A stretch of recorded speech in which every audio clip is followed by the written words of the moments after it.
One indiscriminate day, the world was plunged into catastrophe. People were forced underground and had to rely on the vast subway system to survive. This is how the story of Metro Royale begins. And so, welcome! After the catastrophe, the world was changed forever. New buildings popped up all over the surface, and a myriad of factions no one had ever heard of before sprung forth. The world underground kept developing, growing increasingly complex even as danger lurked in every corner. Some areas even saw the arrival of never-before-seen monsters. To survive in this harsh environment, you must arm yourself and gear up, scour the world for supplies, and eliminate enemies for their loot. Then make your way to the return point and evacuate within the allotted time. After evacuating, you can exchange your on-hand supplies for wealth to purchase even more advanced weapons and equipment. Become even stronger. In times like these, people will do anything to gain an advantage. That's why, when you're out collecting supplies, besides looking out for the various factions, stay vigilant against other players' attacks. If you get eliminated, they'll be able to loot your supplies. However, don't be discouraged. In this place, you'll have like-minded comrades to support you. You will experience the hardships of growth together as you gradually transform into mighty heroes. Are you all ready to face this dangerous yet thrilling new world? Welcome to Metro Royale Rookie Manual. Today, we'll be introducing Metro Royale modes to help you get to know the features and gameplay of each mode. In Metro Royale, there are 4 modes: the Basic Maps Basic Mode and Undercover Mode, and the Advanced Maps Advanced Mode and Assault Mode. In Basic Mode, players can open crates or eliminate enemies in the map to get supplies and loot, then reach the return point to evacuate and take home the loot. Basic Mode can be a great training ground to help players get familiar with the map environment and resource allocation. And if you don't evacuate safely, no need to worry. Although being eliminated in Basic Mode will cause your supplies and loot to be dropped, you won't lose your equipment. Activating Undercover Mode requires an Undercover Agent ID. Players don't need to bring their own equipment, as they will be undercover and disguised as bandits in the map. Bandits in the map won't initiate attacks on players. This allows players to freely travel between different areas, open crates to collect supplies, without bandits getting in your way. But if players actively attack and eliminate a bandit, their identity will be exposed. Do keep in mind that undercover equipment is weak, so stay vigilant against other players. Activating Advanced Maps requires a certain loadout value. Compared to basic maps, advanced maps are more abundant in supplies and have more diverse gameplay. Radiation zones can only be found in advanced maps and are full of supplies, which attracts lots of players. Many enemies are also stationed there, making for intense combat. Players eliminated in advanced mode have a certain probability of dropping their equipment, leading to high risk and high rewards. Activating Assault Mode also requires a certain loadout value. When entering Assault Mode, players don't need to bring their own equipment and will enter a match that is already underway with other players. Enemies in the map won't initiate attacks on players, but players that actively attack and eliminate them will have their identity exposed. Players eliminated in Assault Mode won't lose the equipment they had before the start of the match, and players who evacuate safely will obtain additional rewards. And since advanced maps are abundant in supplies, playing Assault Mode is a great opportunity to cash in on the low risk and high reward. That's it for the 4 Metro Royale modes. Choose the mode that best suits you and enjoy the fun of different modes. Welcome to Metro Royale Rookie Manual. Today, we'll be introducing the Frontline Confrontation map. Frontline Confrontation is a Metro Royale map suitable for rookies. This is where the Steel Front and the Cobras once fiercely fought. Members of both factions have remained even after the ceasefire. Due to the urban areas of Frontline Confrontation being relatively spread out, there is a lower chance of encountering other players when collecting supplies. The overall pace of this map is relatively relaxed. However, the terrain being mostly flat results in a very open view. Most areas only offer trees or rocks as cover. Thus, you'll need to be extra careful of enemies when moving about and evacuating. That's why, many players opt for the underground routes. Frontline Confrontation has 5 underground areas, 2 subway lines, a tunnel, a storage vault, and an armory. Be aware that enemies hiding in the dark underground areas are difficult to detect. Those who wish to safely explore the underground areas should bring a night vision helmet, night vision goggles, or a thermal sight scope to see enemies in the dark. Since Frontline Confrontation doesn't have a radiation zone and urban supplies are spread out, those wishing to collect supplies quickly can go to the underground storage vault connected to Battle Line. After scavenging the surface, head deeper underground to search for more supplies. Furthermore, Frontline Confrontation has 2 password-locked doors, located at Tribe and Yasnaya PD.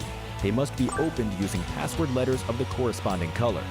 Password letters are commonly found in the file cabinets or file packages. The supply crates behind the password-locked doors contain valuable items that can be sold and are important resource points. Of course, you can also challenge the bosses. Apart from the 2 permanent bosses marked on the Frontline Confrontation map, bosses also randomly spawn. These bosses have high health and varied attacks. Before challenging them, make sure to have enough ammo and consumables. When fighting a boss, utilize the cover of your surroundings or move quickly to dodge attacks. Defeating these powerful enemies provides a chance to get better equipment. That's all for this intro to the Frontline Confrontation map. Go explore it yourself. Welcome to Metro Royale, Rookie Manual. The old blockade zone was formerly a military-restricted area, but now 2 evil forces divide the land. If Frontline Confrontation could be considered as a new player's tutorial, then Old Blockade Zone would be their first real adventure into the underground. Old Blockade Zone is more abundant in supplies than Frontline Confrontation. However, accessing the Old Blockade Zone's advanced mode also has a higher loadout requirement. Old Blockade Zone is a dense urban area with tightly packed buildings. While collecting supplies, it's common to encounter other players, so don't let down your guard while exploring. Of course, you can also move around via the underground routes. Although Old Blockade Zone only has 1 subway line, it's vast and complex, connecting multiple areas of the underground. Of those areas, the deserted base is a dark zone. Dark zones have lots of supplies, but are also shrouded in danger. Night vision equipment is a must. Continue following the subway line to reach the radiation zone. The radiation zone has the best rewards, but also the most risk. It contains valuable supplies, but is full of radiation and danger. When entering, be ready to face radiation and enemies. Besides the fast procurement of supplies in the radiation zone, Old Blockade Zone also has 3 password-locked doors, blocking you from some high-value sellable items. They're located in the barracks, snake pit, and the underground garage. Password letters of the corresponding color must be used to open the door and obtain the supplies. To obtain better supplies and equipment, you will need to challenge and eliminate bosses. Apart from the 2 permanent bosses marked on the map, there are also a few points that randomly spawn invasion bosses that provide more opportunities to obtain equipment. That's all for this intro to the Old Blockade Zone map. Go explore it yourself. Welcome to Metro Royale, Rookie Manual. Today, we'll be introducing the Misty Port map. Misty Port was originally a small portside town with a pleasant climate, but a few incidents left it a desolate area that is now restricted. Only 2 major forces remain, competing for resources. Misty Port's main activity area is 1,700 by 900 square meters. It has rich and complex terrain, and although the urban resource points are scattered, there are many zip lines around the map connecting to the subway line, allowing you to get around quickly. Because of this, Misty Port's overall battle pace is quite fast and intense. The 2 boss spawn points act as gathering points for battles. Compared to other maps, Misty Port's underground isn't as dark and night vision equipment isn't as necessary. Although the subway line is very long and spans the entire map, those wanting to quickly collect supplies will have to go to the radiation zone, the mine warehouse. The mine warehouse is located in the upper right side of the map. Many mutated enemies lurk there, and the large warehouse lab at the center randomly spawns a mutant boss Variant F who uses fire, or Variant P who spews venom. These mutants guard the warehouse's valuable supplies. Compared to the two previous maps, the high-value sellable items in Misty Port are more common. To quickly get these supplies, you can skip opening crates in the radiation zone and head to the 3 password-locked doors instead. Obtain password letters of the corresponding colors to open them, and obtain the loot within. There are 2 fixed bosses in Misty Port, Firejoy and Fire Roy, that use fire attacks. When challenging them with teammates, spread out as much as possible. Also, be aware that there is chance in each match for the bosses to become reinforced. The bosses can then transform into special bosses that use drones and shields, Handsome Jesse or Handsome Pete. When facing off against them with teammates, make sure to focus your fire. Defeating these powerful enemies provides a chance to get better equipment. That's all for this intro to the Misty Port map. Go explore it yourself.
And here we're back, ladies and gentlemen, for day number 2.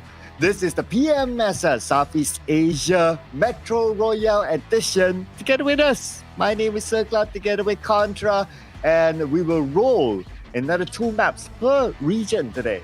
That's right, and it's been action-packed and absolutely exciting to actually see a new form of esports mode that's already available right now in the PUBG mobile realm. So with that being said, of course, if you guys are tuning in for the very first time, don't worry, we'll explain to you how exactly Metro Royale works in the esports format here in the PMSL Southeast Asia. Of course, we're still in the qualifiers for Indonesia, Thailand, as well as Malaysia throughout the course of the evening. Yes, and this will be the schedule. It's not only yesterday, it's not only today, but it will run for a full month, ladies and gentlemen. We are still at the stage of the open qualifiers, and today is the 11th of August, and only one team will represent their country to move to the group stages. And in the group stages, there will be 9 invited teams waiting for them. That's right, and I really do want to find out who exactly will be the invited teams, but I guess like by the end of the day, or maybe even throughout the course of the upcoming weeks, we'll be able to figure that one out. But for now, of course, we'll focus on the teams that are participating to play through the open qualifiers throughout the course of the evening, and of course, we'll see who will be able to make it to the finals on 7 September. Yeah, so 7th September will be the grand finale where we will decide on who will win and who will take home majority of the prize pool. But for the point system, especially in case if you're new to this, so every round there will be loot value. So these players, the objective is they need to collect those loots. But in case while they're looting, they bump into another team, every elimination of a player from another team will be rewarded with 300,000 points per elimination. The bonus points weekly, well, this will begin next week onwards. As for now, we'll be focusing on to the score points only. That's right. And as much as, you know, it seems jarring to actually see 300,000 per elimination point, it actually adds up in terms of value, but there are plenty of loots to actually take for. But of course, this is the prize breakdown where we got $10,000 on the line, where the first place will be walking away with a lion's share of 1,500, and of course it will be divided all the way throughout the course of these 12 teams to be able to play through the group stage event as well as the finals. And this prize pool is only for the main event. For the qualifiers, there's a UC prize pool up for grabs for these players, ladies and gentlemen. So now this will be the mode introduction. In case you missed out on whatever happened yesterday and today is your first day tuning in and getting to know the Metro Royale format, they will start off with a strategy to move around the map in the most efficient way. So that's number one. If they meet other players, they fight. Pretty straightforward. But what's unique about Metro Royale is that they will need to maximize the loot before getting to the extraction point within 20 minutes. Along the way, they might meet bosses, and bosses, they're tough, but they offer great loot. Yeah, speaking of great loots, they actually do start off with some really great equipments as well. But there's level 6 vest as well as helmet to be, of course, obtained by everyone in the lobby, alongside with a backpack level 6 so that they can stock up as many loots as possible. And on top of that, of course, these are just the bare essentials for them to be able to play out in the form of run. They'll be able to still find even other equipments when they go in for those boss challenges, or even eliminating other players who have already gotten just about great enough of loot. But with those level 6 gears, it's definitely hard to take down other teams out there, as we will start off today with the Thai qualifiers, where yesterday we see Metro Esports leading the pack with 11 million points. Yeah, without a single elimination. So they have a strategy of focusing on the loot to gain maximum points. But that does not mean that they might not be eliminated. They could be targeted today by other teams in order for them to have a chance to overtake Metro Esports, because only one team will move on to the next round. So to keep an eye on Esther the Strong, 124, or maybe even Summer X, or maybe even check in to try to take out Metro Esports early on so that they have a chance to overtake them. Yeah, meanwhile, of course, if we take a look at the overall charts as well, when it comes down to who have managed to score the wins from the past day, where we had, of course, a lot of all these teams to be playing out. But this are the maps that will be played, where we'll be going into Zombie Uprising as well as Misty Port. We start off with the Thai qualifiers, and then we move on to Malaysia as well as Indonesia. Yeah, so 3 different regions, but only 1 representative per region. So today will be D-Day, ladies and gentlemen, for us to find out who will be your favorite regions and representative to move on to next week. And who's going to be the invited teams? Well, we don't know yet, so we got to keep an eye on that. And for you guys to be updated, of course, do follow the social medias of PUBG Mobile Esports in order for you to get to know the latest updates from Metro Royale and also PMSL, that is. But coming into our first game today, Contra. So we've seen a good amount of games yesterday. What is, to your opinion, the best strategy to play this game? Well, I think like we have seen so many different play styles. There are also surprising factors to be involved in the course of the match as well. So we've seen many teams succeed by just making sure that they stay safe throughout the course of their boss encounters, as well as going in for all these high value loots to be able to move on the match without any form of challenge. But we've also seen other teams that have been able to, have not many high value loots, but they go in for that late engagement and steal other players' loots by the end of it all in order to book out. But of course, you just want to ensure that you will be able to extract by the very end of the game, because there are teams that even gotten like 6-7 million, but they could not really eject off of the map by the end of the run. Yeah, I believe that was in the last game or the second last game yesterday in the Malaysia qualifiers, and it was heartbreaking to see, number 1, a backstab. Number 2, yes, they got the backstab great, but they failed to eject or they failed to evacuate within the 20-minute time limit. And in the final game, I remember Ate came out with a great clutch, but the clutch won't matter if he does not extract himself within 20 minutes as well. So the timer is so important for these teams.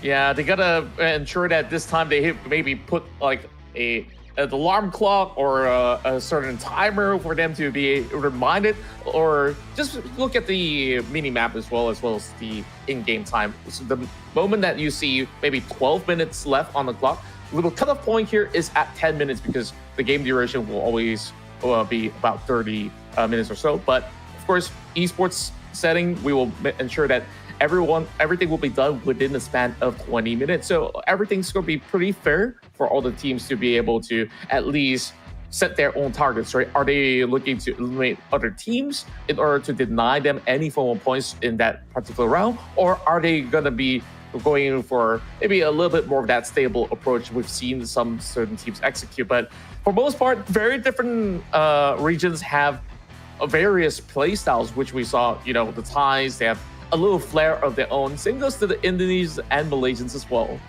Yeah, I remember like the Malaysian region in game 1 especially, like the first few minutes you see a lot of fights.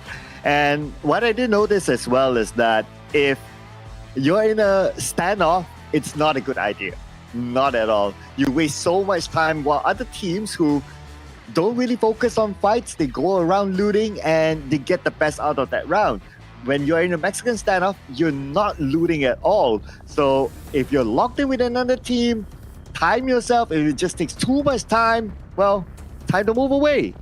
Yeah, that's true. And of course, we're moving into our first match, headed into Zombie Uprising in the Thailand qualifiers here in day 2, match 3. So with only 2 matches remaining, we'll see what the Thai teams have to offer, as we do have Metro Esports to be one of the top teams right now, leading the pack. But that will be fought very closely with ETS, also looking for a chance to overtake. Wow, look at this, right? Based on the starting points, there are 2 teams on the left side of the map, very close to each other. So one of them here, you see them on screen, 1-2-4, taking this fight straight on, and Rati went down immediately. Oh, so quickly as it goes. And Summer X, they're not going to be backing down from this fight, but this push is not going to be all too efficient, with Onyx already taking point, making sure that he goes in for the revive, but the flanks coming in from Choke B as well. Such a dangerous scenario coming in from both sides of the team. Yeah, we already see casualties here. Darkside is out, and SMR or Summer, they lost 1 player as well, but Onyx knocked down. Oh no, this is looking bad for them. But looks like Summer, they are fighting with another team, and that is Memory Time Esports. Yeah, Memory Time did have a little bit of a rough run heading into day one. And same goes to 124, where they did acquire a whole lot of loot, but they could not exit the match in time as well. So they had certain efforts that was in vain, so they had to make good use of this final 2 rounds. But Summer currently is in quite a pickle, not having much covers and needing to defend against the side of Memory. And in case it's your first time watching this, here's a game tip for you. The main objective will be maximizing the loot value before heading to the extraction point within the time limit, which is 20 minutes, ladies and gentlemen. So based on the screen, if it hits 10 minutes, that's it. So teams need to keep an eye on that. And for us as well, to evaluate where the teams do well is also to look at that timer. Now, the fight's not over yet. We still have Summer here, locked in. Now we're 1-2-4. Yeah, now to think about the situation as well, we might have actually said early fights may not actually be of high value, but if you are efficient with time, you get to eliminate the teams out there to deny them any form of way to advance in this matchup. And on top of that, you will eventually be able to secure a certain level of loot. But if you want to go all out aggressive throughout the match, I guess it can work throughout the course of the late game where you actually stash all these other items coming in from all the other teams. But taking too long, we've seen the results already coming from across all regions that it isn't exactly essential, because you take a look at both teams now, they lose 1 member apiece. Yeah, I know, right? Having casualties also means that the potential of carrying loot is lower by 1 person, that is. So keeping everyone alive is very, very important as well. Not only with the fact that you might give away 300,000 points to the other team, but also for you to pick up more loot. And speaking about looting, well, Esther, the strong esports, they want to catch up to the #1 team. They probably learned something yesterday, and they are ignoring all other fights. Yeah, and instantly you see a huge chunk going into their backs already with 400k. Meanwhile, everybody's still taking those battles, but Mei Tang has gotten a great glimpse of some action against the side of Ray. 124 Esports, they lost 2, and now there's only Riti left. Yeah, he's definitely not a Xiao Mei Mei. So to pull off that kind of shot from that long range, and that's another 300,000 points in the pocket. And he's going for it. They might go in for a flank though. Pandora's on the other side. And we're back onto ETS right now, and ETS just scored 300 points for themselves. Beautiful, beautiful work coming from the side of ATS. Another 300k, or should I say double that to 600. And with whatever value that they have at the moment, they are currently sitting very comfortably. But here comes the push towards RT, as Mei Tang will be able to secure these 2 eliminations, adding it to 600k. Wow, very action-packed round it seems.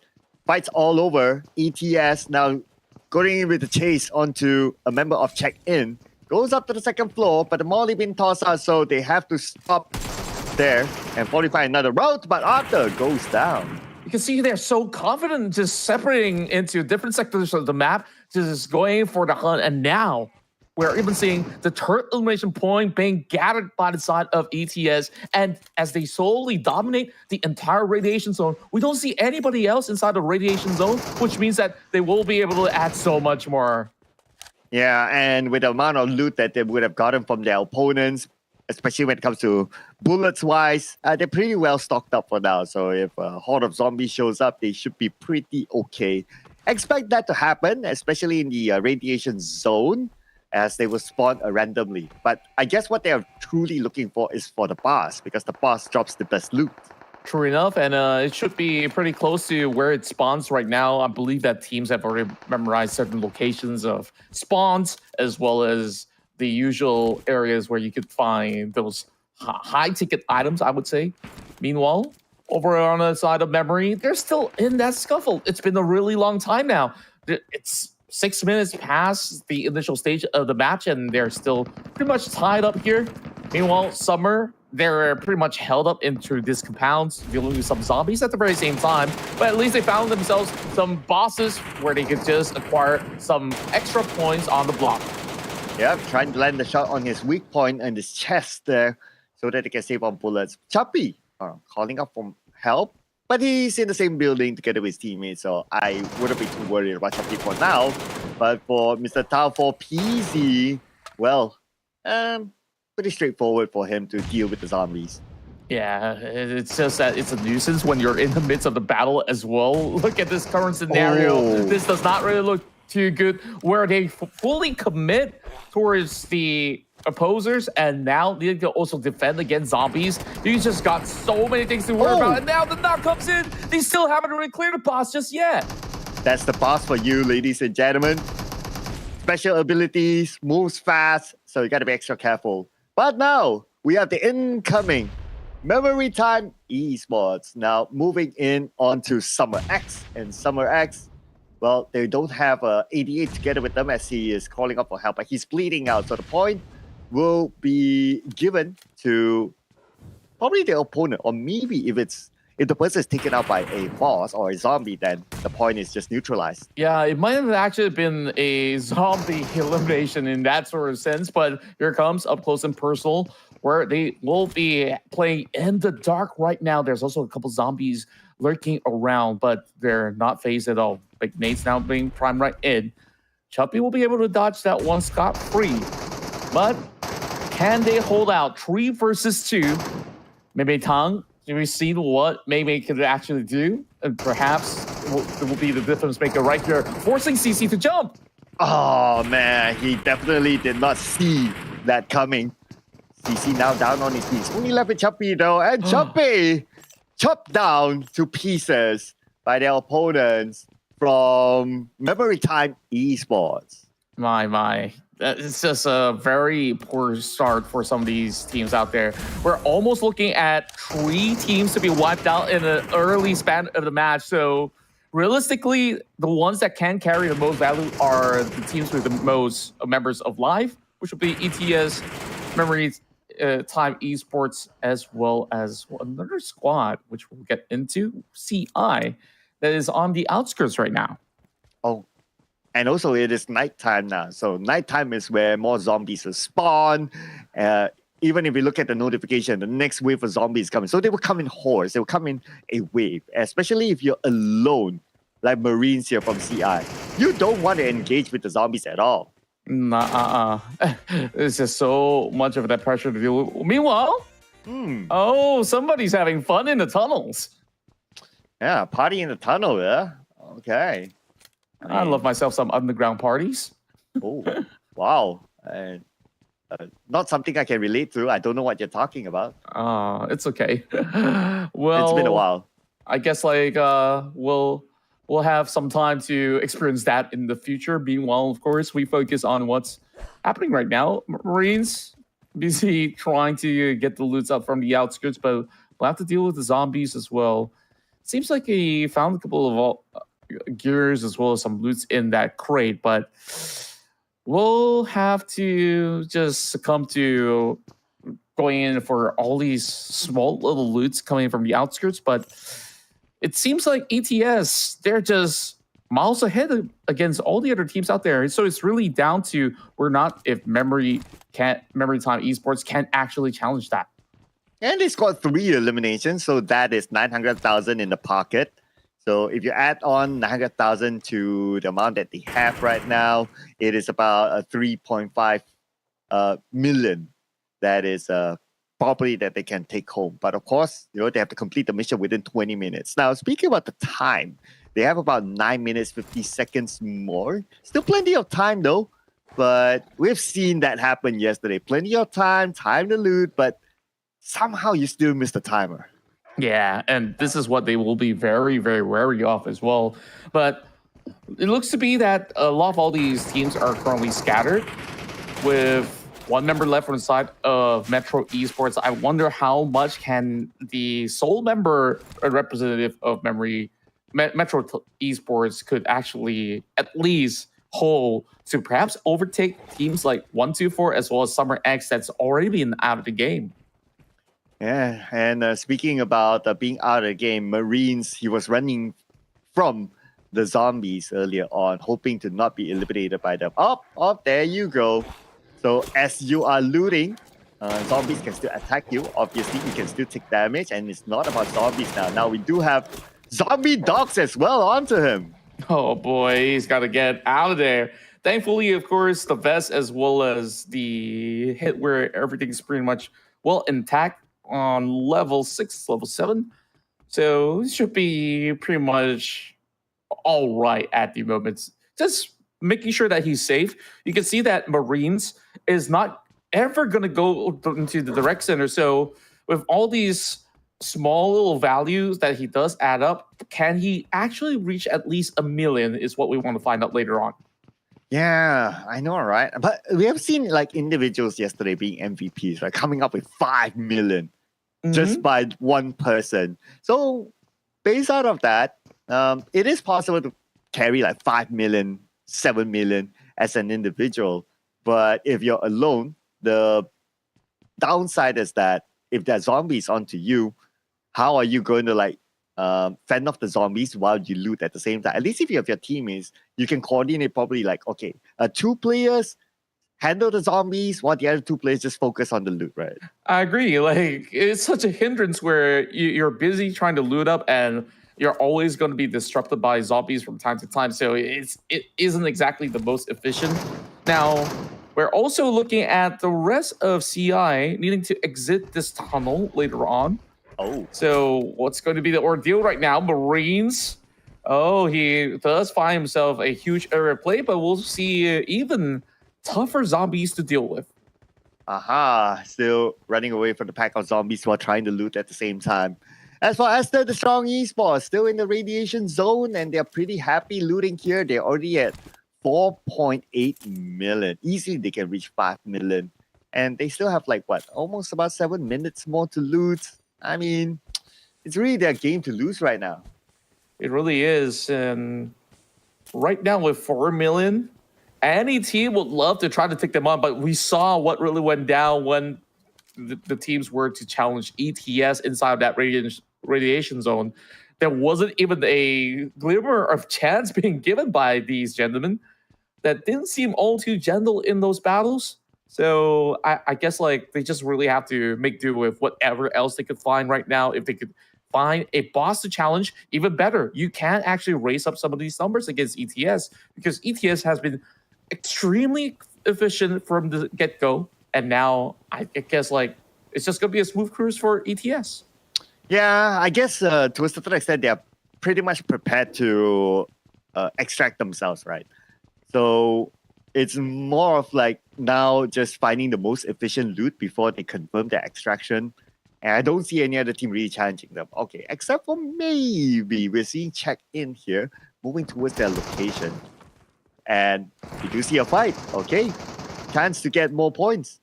Here we go as they manage to spot that member out, literally exchanging really strongly.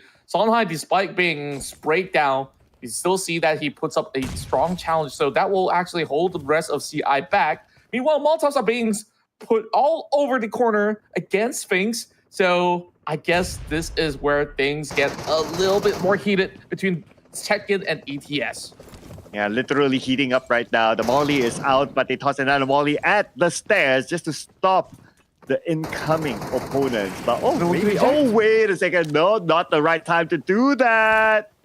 Oh boy, they do have those smokes, but how much can he cover? Because the launch of attack coming from the back is overwhelming as they do get the drop over onto the member of Check-In right now, as they won't be able to secure another 300 eventually, but the pressure is on the shoulders of CI to prevent ETS from ejecting, because if ETS ejects right now, the perfect timing, they will be rewarded with that hefty stash. But here comes Tal coming in from the back end as well, looking for a challenge. If he does have a nade, this is gonna look good. Here we go. He does get 2, 3. No! Oh my word, Tal, he makes it happen. Oh man, 3 down, 1 more to go, and he should be able to do the business. His opponent has only about 40% of health left. He's going to be Sound High. Sound High, can he pull off a big one? He has to pull off a clutch. If not, everything will be for nothing. Sound High eliminated. And Memory Time Esports denied them the point. Memory Time Esports, what on earth was that? And now they also find Check-In. you might not even need to eventually close up the game with the ejection. You can just take everybody out, and you will be the clear winner of the matchup. Tal, he's going for the chase. What's going to happen right now? Memory time. They are trying to deny any advancement coming from CEI. Well, looks like that's the strategy here, ladies and gentlemen. Find your opponent, deny them before they're able to extract themselves, and all that for nothing. And not only for nothing, Maritime Esports, they have the chance, they have the opportunity to steal away those loots.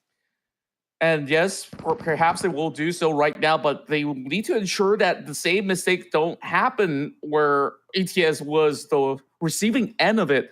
They will try to eject in the middle of the battle. And that was the riskiest move of all, especially when you're in the radiation zone. It's not going to be all too easy to do so. And now CI kind of tucked within all these far corners of the map. I'm not too sure if these minories will be able to offer much of a safe refuge, but Panzer is already on the prowl. Oh, Panzer, look at this, right? They already got 9 eliminations for their team. That is crazy there. They add one more, then it's like, what, 3 million in the pocket? Man. But okay, Contra, we did talk about the timer, right? It's about 2 minutes left. Pandorax is extracting himself. But that team is going to do the same. Surprise! Totally didn't expect that. Oh no, that is just too tough to deal with right now. I mean, Memory Time Esports, they could have a comfortable lead, and now they lost that one member due to over-aggression towards this member of CI. Unfortunately, I don't know how to pronounce his name, but he's been doing an excellent job. That member has been able to also put up the damage against the side of ETS at the very same time. But look at that. 10 eliminations for Memory Time Esports in this match alone. Bruh, 10 eliminations, and they eliminated ETS, stole away their loot, and now they have 4 million-ish. And with 10 eliminations, that is 3 million. So this round, they scored about 7 million just like that, especially the part where they eliminated ETS. That's one of the highest record that we do have here in the zombie map. And I thought that it's not going to ever be possible, but, well, they have definitely proven everybody wrong as they are masters of zombie uprising. But that pivotal point of that challenge against ETS, they absolutely struck gold on that one. Bruh, they adapted so quick. If they can do that again, another round, however the strategy is, man, they have learned so much overnight. And that is one amazing round here, ladies and gentlemen, in the Thai regional qualifiers. Very, very eventful. So nobody is safe until they're extracted. Yeah, that was such a scary round, and it was so explosive from the start till the very end. We see battles taking place, and you know, scratch whatever we have to say about battles, because now the Thai teams have proved that if you are strong enough, you don't have to care about all these other teams that's taking all the loots, because if they are busy doing that, we could just overwhelm them and eventually make what's theirs ours. Man, what a round that was, right? Exactly, right? At first we thought like, oh, okay, remember the Maritime Esports, they got it in the bag, or ETS got it in the bag, you know, they have that loot, they just need to actually, the moment they wanted to extract, another team came and they got taken out, they lost the fight. So, although it's more of like the objective is to loot, but you still need to have gun skills to win this sort of crucial fights. Indeed, and on top of that, there was also another interesting factor that was at play. When you're losing a certain battle between other teams, of course, you're going to be outnumbered. And we saw coming in from Metro Esports, he was forced to play it very safely, looting by the edges. He's the only other team that has been able to make it out alive, from what I managed to actually see. But was there also another member from the side of CI that have been able to at least get themselves extracted? I believe there was one.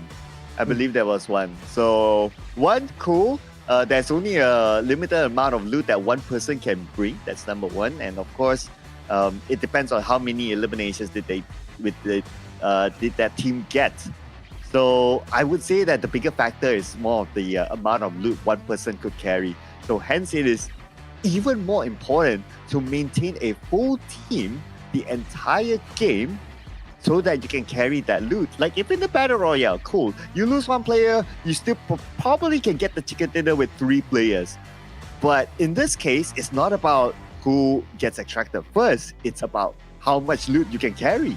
Yeah, I think like that's the most important point, where if you're going to be carrying a whole lot, make sure you're out of harm's way. That is the most vital part, because we've seen it for the Malaysian qualifiers. We might have actually seen a glimpse of that coming into the Indonesia qualifier as well. This time, the Thai region absolutely blew everything out of the waters here in this zombie uprising matchup, because the past couple of rounds on all respective region, the maximum that we've seen is probably like what, close to 3 million or so. But other than that, nobody has been able to breach that mark. And now, wow, this was just a fantastic round from the side of Memory Time, which we did not expect them to go all out. Yeah, with the learnings of yesterday, we can see significant improvement by all the teams. Like they're starting to shape like what needs to be done, probably adapt. Maybe there's no like one single way to play it. And I think we saw that, right? ETF thought, or maybe, oh, it's one single way to play it. You just avoid fights and then you focus on the loot until another team shows up at the very end of what you're going to do. And unfortunately, they failed to manage the situation. But we're starting to see some shape to how is the best way to play this game mode. And without further ado, ladies and gentlemen, we want to check out the scores from round number 1 of day number 2. And Memory Time Esports, without a doubt, the team that denied ETS scored the highest in this round.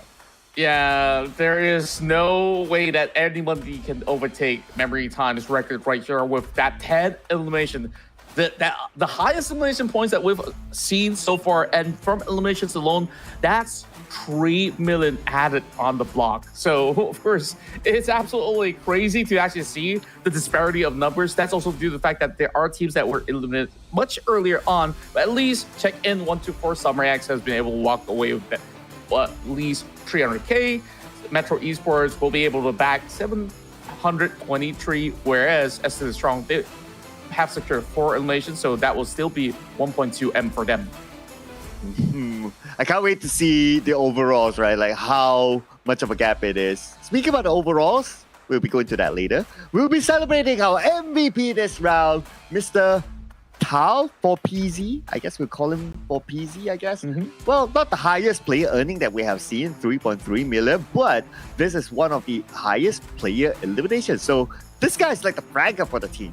Yeah, and he was also the one that took charge in that battle against ETS, where, you know, that spray through that smoke, that was what gained them that huge victory for the side of Maritime Esports. And then those 3.3 million was just stolen away.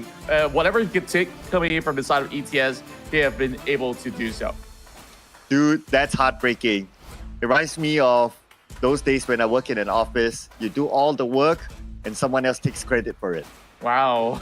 Seems like somebody is still holding a grudge, heading back to things in the past. But don't worry, at least now in the present, we got a lot of good fortune that will favor everybody that is going to be playing for the entirety of the evening. You guys can also take part in Metro Royale. It's already available on your PUBG mobile client, so enjoy yourself some matches. But this is, of course, a fantastic round for the rest of Memory Time, as well as Tao for PZ to be the chosen one of the match. Oh, so we are only down to one last game. Now, this is where we really want to see like how big of a gap the points are for these teams. And if you're on the lead, right, I guess the strategy is pretty simple. Avoid everything at all costs. But before we go on to our points tally, I guess we're going to hide the points for now. Yeah, it seems like we're going to hide the overall points for now for dramatic purposes. Oh, it always gets me, right? Like, now we don't really have a clue. And it's even harder for us to count this one because it's in the millions and hundreds and thousands. But of course, this is something that you guys can check out instead. But we also, of course, wait in anticipation, but don't wait any longer to take part in the Airdrop Carnival Pirate Bash, and you can have all day long of a great day where it offers you a whole lot of goodness with to explore the Ocean Aussies new team area, Pirates Booty Island, collect airdrop tokens, and head to Airdrop Carnival in-game event to upgrade your airdrop rate to level 5 for guaranteed set or emote of your choice.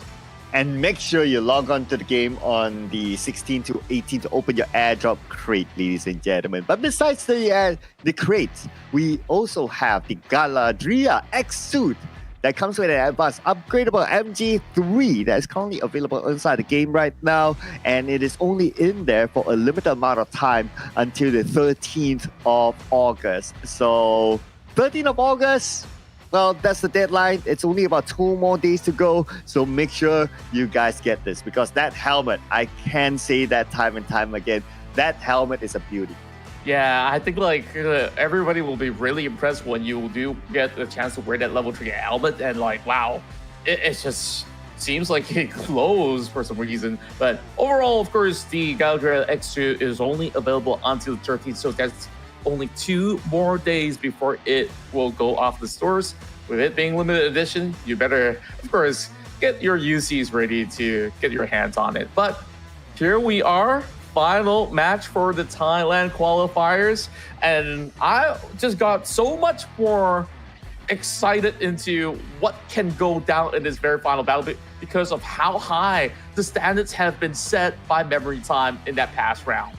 Yeah, and at this point, we don't really know who is on top. It's a mystery to you, us, and it's not that easy to calculate because the numbers come in the millions. If it was like the Battle Royale mode, like the numbers are like, okay, at most like 2 digits, overall at most 3 digits, early 3 digits maybe. It's easier to keep track. But this, I have absolutely no idea. It's just so hard to keep track. So we'll just need to wait and see what happens in the following round. And I guess to a certain extent, if you're the team, you might be keeping track of your own stat and you have that goal, right? So you kind of like have an idea of whether we are reaching our goal or not. And if not, what do we do to reach our goal? Maybe take more fights. Perhaps that might just be the case. So when we take a look at a couple of teams that got taken out early, I think like they will do whatever it takes to prevent that fight from happening, because they know this is going to be their last chance. If they go out again, they will not qualify, because there's only one team out in Thailand that can make it through, and it is so hard to say. ETS, they kind of dropped the ball on that previous round, so will they execute the same kind of strategies again? Because to me, if I were to look at what really went on, it was not just about the fight. It was more of the decision to extract in the middle of the open. Yeah, I was wondering, is it like a panic move, right? Like they probably saw like another team incoming, and then the first thought is like, okay guys, let's just go, rather than, okay, let's move ourselves somewhere else and we extract there. Maybe that could be the case though. You know, the pressure does get to you. Yeah, I think that could very well be the very reason why they kind of dropped the ball right then, because you could either, one, wait it out, where of course you do know that the other team does have resources to expend, bullets and all these grenades and molotovs. You gotta let them utilize all of this, and then only after that you can either choose to fight back or just try to deploy a later smoke in order to secure themselves. Because from what we saw, I believe that once the smoke comes up, they were trying to eject already. That isn't exactly like the best case scenario, because if you're going to be an enemy on the enemy side, you want to try your chances to just straight in the smoke. And it does clip onto not 1, not 2, but 3 of their members. And I'm pretty sure the teams are also learning the terrain, right? Because this is not your normal Erangel, Miramar, Sanhor. So terrains are very, very new to all these teams. Like, do you know if you stay on that rooftop from that angle, the other hillside, people are able to see you directly, direct shot, and all these sort of factors. So maybe that's also something that the teams will need to shape up as we go throughout this tournament, because that will also kind of decide on where you're going to extract. Like, is there enough cover in that area, or is it a straight line of sight?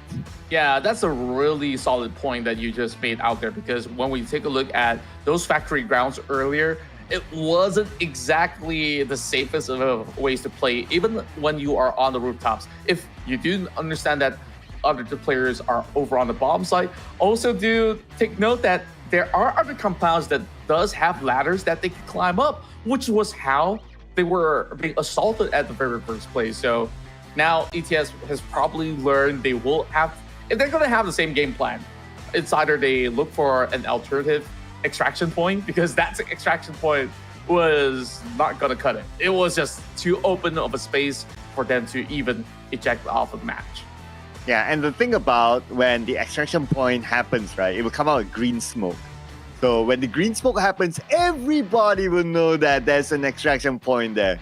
So naturally, if a team is close by, they want to put a bit more focus there. So I think we're starting to see a bit of a pattern here. Like, keep your eye onto extraction points that are deployed by other teams. And if you see that smoke, and if you're able to make it in time, it is your chance to deny away the points, like what we saw earlier. True enough, and on top of that, they always have to ensure that they are absolutely on time in order to make whatever value of their loot possible by the end of the round. Speaking of which, here we are into our second match of the evening. This will be the very final qualifier match for Thailand, as we'll see the spawn of our 6 teams here in the finals. Okay, so pretty similar spawn like before, but this time I noticed that it's not a head-on confrontation, especially on the left side of the map. Now, the 2 teams on the right side of the map there, they have a lot of space to play with, so they'll be pretty glad to be spawning there instead.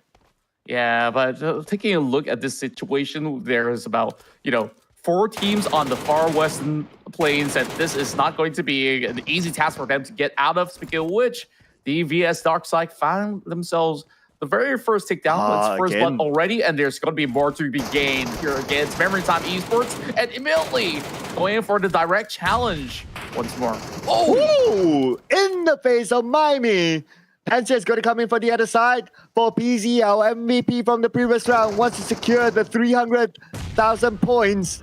Let's see if he's able to do that up against RT. But RT now has Darkside together with him. Darkside was one of the earlier players to be eliminated from the previous round, so he's looking to catch up again.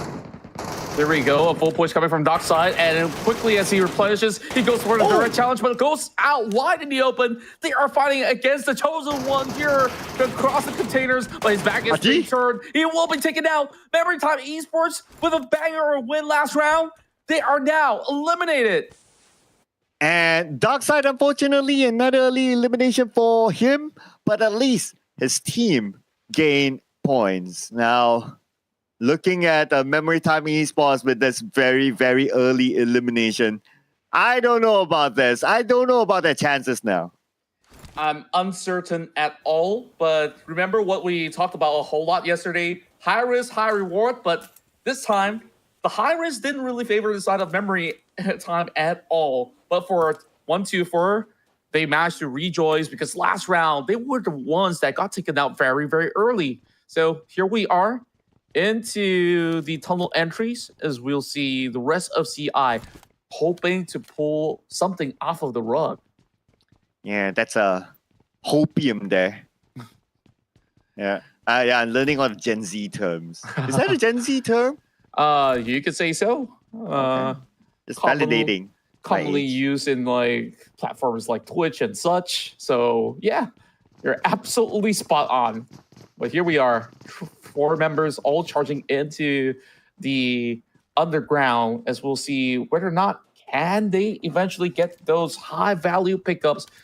Meanwhile, over on the side of Metro Esports, remember before the first round of today begins, Metro Esports was the one leading.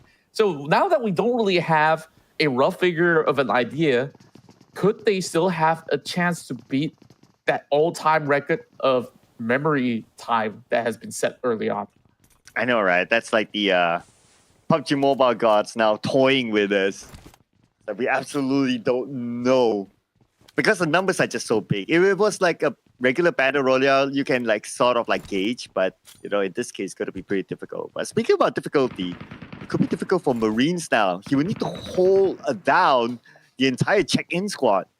Yeah, this scene looks to be very, very familiar to me. A little bit like a deja vu of what really went down on the Indonesian qualifiers as well, where they're stuck in between the tunnels where they really have to fight it all the way out. But lucky for the rest of CI, it was only one member that was holding them for a moment. So coast seems to be clear for now for the rest of CI to advance into the designated area. They should be approaching the radiation zone in a moment. Yeah, so far so good, avoiding fights, and I guess that's something that teams have been learning. Like, take only necessary fights, ladies and gentlemen. So far, so good for them. Memory, I'm also looking at Metro Esports right now. They lost one player. I'm not sure of their chances though. Honestly, it's just so difficult to kind of gauge like which team has the best chance at this point because the numbers come in the millions, right? So even though you're at last place, and what if like you have like 2 players, 3 players who's able to come out with 5 million loot, 7 million loot, you probably shoot back up to number 1. True enough, and you know what's also confusing to me is that both names on our screen are actually perhaps are from the same clan with different team names at the moment because both sides are CI, but the ones in blue are Metro Esports. So they're the ones that are going to hold out because they understand that squad will exit from the underground. So this is where they're keeping a sharp eye onto those tiny sectors, hoping to eventually catch them up. And that could be a very risky move if the rest of CI is going to be going into the rest of the quarters, exiting that tunnel. Hello, ETS. They're coming from the back as well. Oh, yeah. They saw 1, 2, 4. Okay. So Sphinx, someone has an idea of where they are, but because Sphinx is alone, so he's not pulling the trigger yet. Trigger discipline, ladies and gentlemen. But if he makes a move, then Onyx will be able to kind of know that he's there. Now, at this moment, Onyx does not know Sphinx is just behind the pillar yet. So Sphinx, being the cat that he is. Oh boy. And speaking of which, Salhai does actually clip over onto 1. And immediately getting turned down. The side of ETS slowly getting annihilated right here. And here comes the full push coming from the side of RT. With only 2 members, 1, 2, 4. They are relentless on the assault, looking to take charge, take control, and stash away what ETS has in the back. But with the Molotov, they are absolutely being denied. They can't really run through. Damage being done, but this Big Bang will slowly chip them away. So high, can he actually get out of that area of play? He still survives. One more nade. Santa Claus, Shanghai is pretty low right now. They're going in for the rush. They know Shanghai is low right now because of the nades, and Shanghai will be fighting back. Wait, what a turn of events. Shanghai, he pulled off a clutch. He managed to turn that one around. Here comes the battle between the side of ME versus CI. These 2 brothers in arms will now have to cut it all out in the tight area play. But Marines, he pulled off another sick clutch as well. Low ground versus high ground, though. This is not going to be an easy task for the side of Metro Esports. Now holding out against the rest of them. They only got 2 members versus 3. Marine, sir, and Marine. Well, looks like he'll be back to the training ground as he is eliminated. Already 3 teams absolutely annihilated in this round. Oh, it's a total chaos from the tunnels to the radiation zone. They are just so eager to take fights, and the Thai region really have shown us a very different play style where it's really all about making sure that no points will be acquired by all the other squads. Looks like he does open up a perfect chamber of great loots. Let's see what he's got here. That's going to add up a whole lot. Meanwhile, a rain of nades right over these corners as the battle continues between ETS as well as CI at the moment. Oh man, here's another good amount of points gathered by the hands of ETS. ETS really wants to make this comeback here. They are unhappy of what happened in the previous round, and they're just going all out guns blazing. Just look at this Contra. They have not. They're still negative. They absolutely did not focus on any loots at all. They just went around the map finding players to shoot. Yeah, and I totally understand certain stances coming from these squads where if they were to actually suffer any form of deficit, you might as well secure at least those 300Ks from elimination. But you don't want to be on that receiving end if you're already fully looted up. Remember the time Esports got out way too early in those couple of scuffles. Now, ETS, perhaps this is their resurgence. This might just be their chance here to once again reclaim that hope, because once we started off the day, we saw they were at number 2. But that past round, it was just a meager number of about, 600K with 2 eliminations? That's kind of about it. Yeah, so, okay, if you kind of think about it, why they do that, it's not... One thing is about them getting the points, like what you mentioned, right? Another thing is just to deny everyone else. Stop them from getting any points. And if other teams don't get points at all, well, who knows? The big comeback might happen. And just to add on to that, right? They will have the entire map for them to loot. True enough. And they have 10 minutes to loot right now. CI is only down to 1 member. And even so, there are still zombies to deal with. And Saha has found the boss, as they will work in tandem to try to quickly eliminate it before anything else happens. And there we have it. Well, where exactly is the loot? I wonder. Okay, the zombie bosses have strong, unique skill sets. If you guys have not tried this mode just yet, this is what makes it fun. Yeah, not just PvPing against all the other players. There's always bosses to deal with too. Yeah, PvPing, right? Yep. I like that. So, with the bosses went down, well, that will add to their loot again significantly, for sure.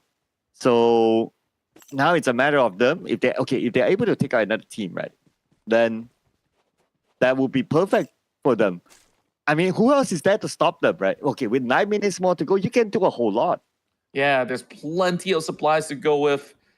We can actually add up with some of all these attachments is still of value when you actually exit the game with your high-graded weaponry as well. So they gotta also consider the rest of these loots where they picked up along the way, which item has the higher value versus the least value. Meanwhile, Summer X, they're not exactly into going into the direct center of certain matchups, so they are happy looting from the outskirts, doing the safe play, already getting themselves 1.2 up ahead against CI, who's only got about 600K at the moment. That's also without considering the other loot factors involved. Yeah, to the best of my memory, I don't think Summer X is in a strong running to be at number 1. Unless they're able to come up with something huge, like a gigantic amount of loot, then maybe. But with the pace that they're currently going, no eliminations, 1.2 mil, I don't think they'll be able to impact the overalls for themselves that much. I guess the only other way is to really take down ETS. So I guess we shall see if that ever does happen. But Chuppy, let's find the globe out there. Gets a couple of stashes, and that will just ensure that there's another 100K added to the block. But I guess this is just going to be what I would still call scrap looting, right? You're not really finding the most value out of the time being given. 7 minutes still on the clock. And also remember this, make it 5 minutes because they gotta also ensure that they get to an extraction point at the same time. Yeah, so you add that on, right? They're probably going to be about done. But for Summer X, not too sure what the plan will be for them. I mean, they're not really going into high-value loot areas like what you said, right? So they're just going around regular loot. So I don't know about their strategy. Or maybe they're like, okay, we're done. But for ETS, we can see them still in the radiation zone going for high-value loot. So they know that they want to go and push it. Yeah, they're really pushing it really far, especially you add it with that 5 eliminations on the block. That's already 1.5 million to be added by the end game. So you have roughly an estimated 7 million by the time that they book out, if they do book out much early on. But with 6 minutes on the clock, I'm pretty sure that they're happy to spend much longer of time. But can Juan from CI make the difference here? Because he's really got nothing to lose, right? So might as well go in for perhaps a trade because he can only carry so much by himself. Is that how you pronounce his name? Juan? Perhaps so. I don't know. It looks like WAN to me, but making assumptions just to make my life a little easier. Of course, I hope it offends nobody out there. If you guys do know how to pronounce it, do educate us on that. Yeah, it could probably be a Thai word for all you know, right? So Yeah. maybe let's. Okay, can we patch over to Zephyr? Can you please read it out for us? We need some translation. Oh yeah, If it is a Thai word, that is. Man's probably busy casting the Thai Thai true. region as well, so maybe we'll get it a little bit later. But by then, we're already doing the Indonesia qualifiers too. So here we are. Summer X finally decides that they want to go into the high value loot areas of the radiation zone. So this is where things can always get very dicey against ETS. Will the same thing happen twice towards the squad that has backed a lot of loot to only falter to the other hands? It seems like it will be ETS charging through. This setup actually finds Sunhai to be clipped down, and now one member left on the edge. It's going to be CC. What a plan this is! Hiding behind, trying to take down the court as they will go for an exchange. 2 for 2. One member left for the side of Summer X. Oh, okay. One more to go on the other side, and Peter is pretty low. Last tick of help. Should be a straightforward knockdown by Sphinx. And that's going to be another set of 300,000 points for them. Man, they just donated points to the ETS. They just absolutely given them all the way through, but it could have been a great plan if they actually held out a little bit longer. That ambush hiding by the tunnels was not something we actually expected to happen. But thank goodness that ETS responded very quickly. All of them hopped off their wheels the moment that Sonhai got knocked down. So the final member of CI already checked out. As for Summer X, one player left.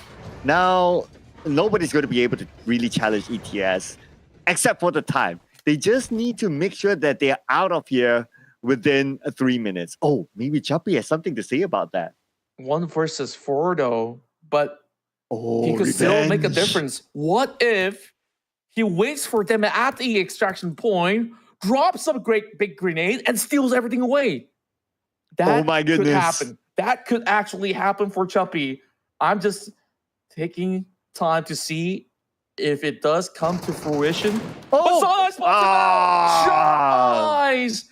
Coming in from Sonhai. This guy is seemingly the chosen one to take it all the way home. Now it's all about ETS going to the extraction point to back the big win that they absolutely deserve.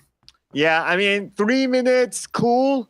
They should have enough time. I mean, nobody's going to challenge them. Not even the zombies are able to do much since they have a full squad. They can manage it as a team. So yeah, it's just a matter of time right now till they cash in on their loot and also their 9 eliminations. So with that, well, okay, they started the day at 2nd place. So we don't know if they have done enough because in the previous round, their hearts were broken. My. In looking at this current standpoint, of course, with memory time having a big number from that past round, perhaps this could be overtaken because we're looking at 6 million point tree. And with those 9 elimination points, they still got 2 more minutes to go. Whether if they can find a couple more stuff by the corners of the map, well, is yet to be seen. But I believe that this is just about good enough for ETS to secure a high-value victory.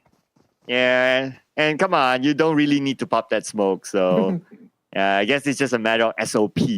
to a certain extent. And up and away they are. ETS is the final survivor in this round, and they scored a heckload of points.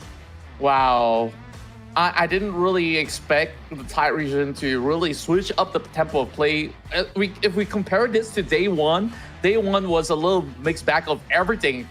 Today, everyone's pretty much gun blazing into action, and the game even ends in less than the 20-minute span of time that we've had for even both matches.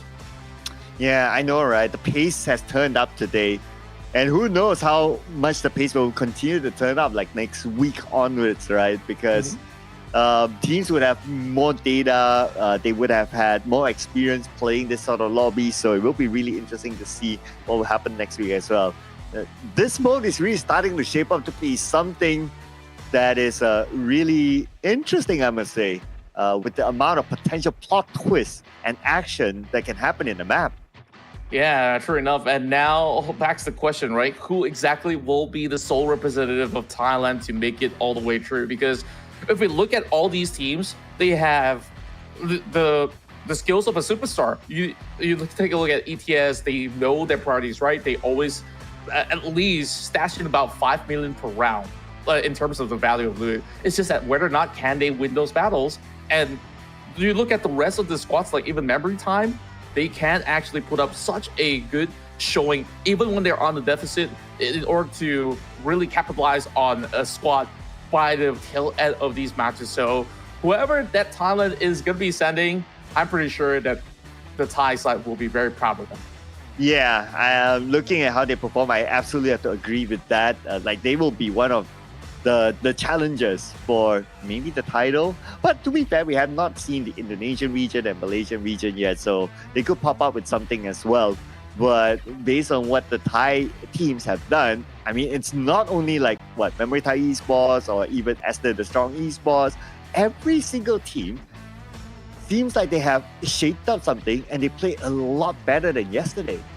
Yeah, the absolutely were shining stars heading into today's matchups overall. So with all this effort being put right in the right moment as well, like things cannot get any better for the side of ETS at the very least to really close off in high flying colors to really match the type of result that Memory Time did have. I would say like from even yesterday's matches, of course, even teams like 124, they have glimmer of their own moments, including Summer X that have done pretty okay at the very least. But you did mention that, you know, there were instances where these teams don't really check out extracting in time. Those minor mistakes were actually very costly for certain squads out there. But hey, they didn't really sulk over it because it really felt like everybody is pretty much putting their A game today. Yeah, the comeback is possible as well. The comeback, the plot twist, and it seems like there's a different strategy for different scenarios. Like, oh, we need to come back. We'll do this. We need to. We don't need to come back. Like we're in the lead. Okay, we'll do this, and so on and so forth. So that is the things that are shaping so far in just day number 2 of our qualifiers. But here are the points here. Okay, this is only the match ranking points. Overall points will determine who will go on next. Take a look at this, Sir Cloud, a hefty chunk, 9 million on the block with a little something extra as well. Meanwhile, check-in comes in at number 2 with 2.3 mil to be able to at least score the second highest in our match being concluded. 124 walks away with 4 elimination points that will secure them 1.2 million. Meanwhile, it's 300k apiece for Memory Time and Metro Esports. While Summer X, you know, they were well and alive for most part of the match, but they didn't manage to even get anything out of that with Chuppy's final last-ditch effort against the rest of ETS. They won't receive any points, so I would say at least that's for certain that Summer X will not be the ones to go through. But for the rest of these squads, oh, this is a tough ordeal. Who's it gonna be? Yeah, it's so hard to tell, right? Just because we weren't shown the overalls in the previous round for dramatic purposes, of course, ladies and gentlemen. But okay, before we go on to that, we're going to celebrate Benz as the MVP this round. 2.9 mil, not the biggest of numbers, but then again, he is the bigger contributor of them all. Yeah, they'll be, of course, fooled by the 0 elimination points because we saw that tunnel battle. Benz was also one of the players that has been able to do a little bit of damage to ensure that ETS does survive to make the cut. If CI would be able to actually win that trade out, that could have been a very, very different story into what really went on into this match. But here we are in the overall rankings. It will be Stir the Strong that will be your Thai representative heading into the group stages.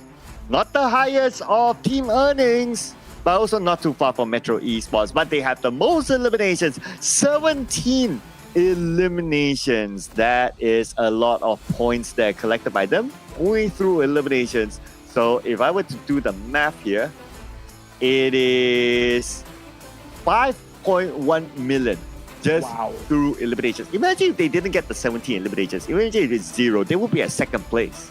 Yeah, but look at the team with such a caliber. You know that they will be at least be able to score a couple of all these takedowns in these matches. As ETS are looking very, very confident, they will eventually be playing a whole lot more matches with the invited teams to be joining us in these upcoming weeks. So congratulations to Stir the Strong. They are absolutely the well-deserving victors in that matchup. Now that that is concluded, I believe that we'll get ourselves ready for the Indonesian qualifiers.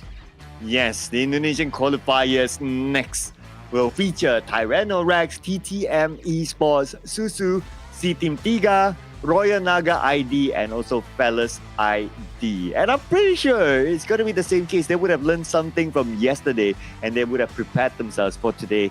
Expect to see probably a higher tempo game, just like how the Thai region qualifiers were. Yeah, I absolutely do agree on what you just mentioned because of how the stakes are so high. If you're going to be so behind, you got nothing to lose. You probably want to be the ones really hunting other teams instead. But if you are in the lead, that's where you want to ensure that you have a stable game plan. If you're going to take a fight, you take one that you can easily pick off one after another.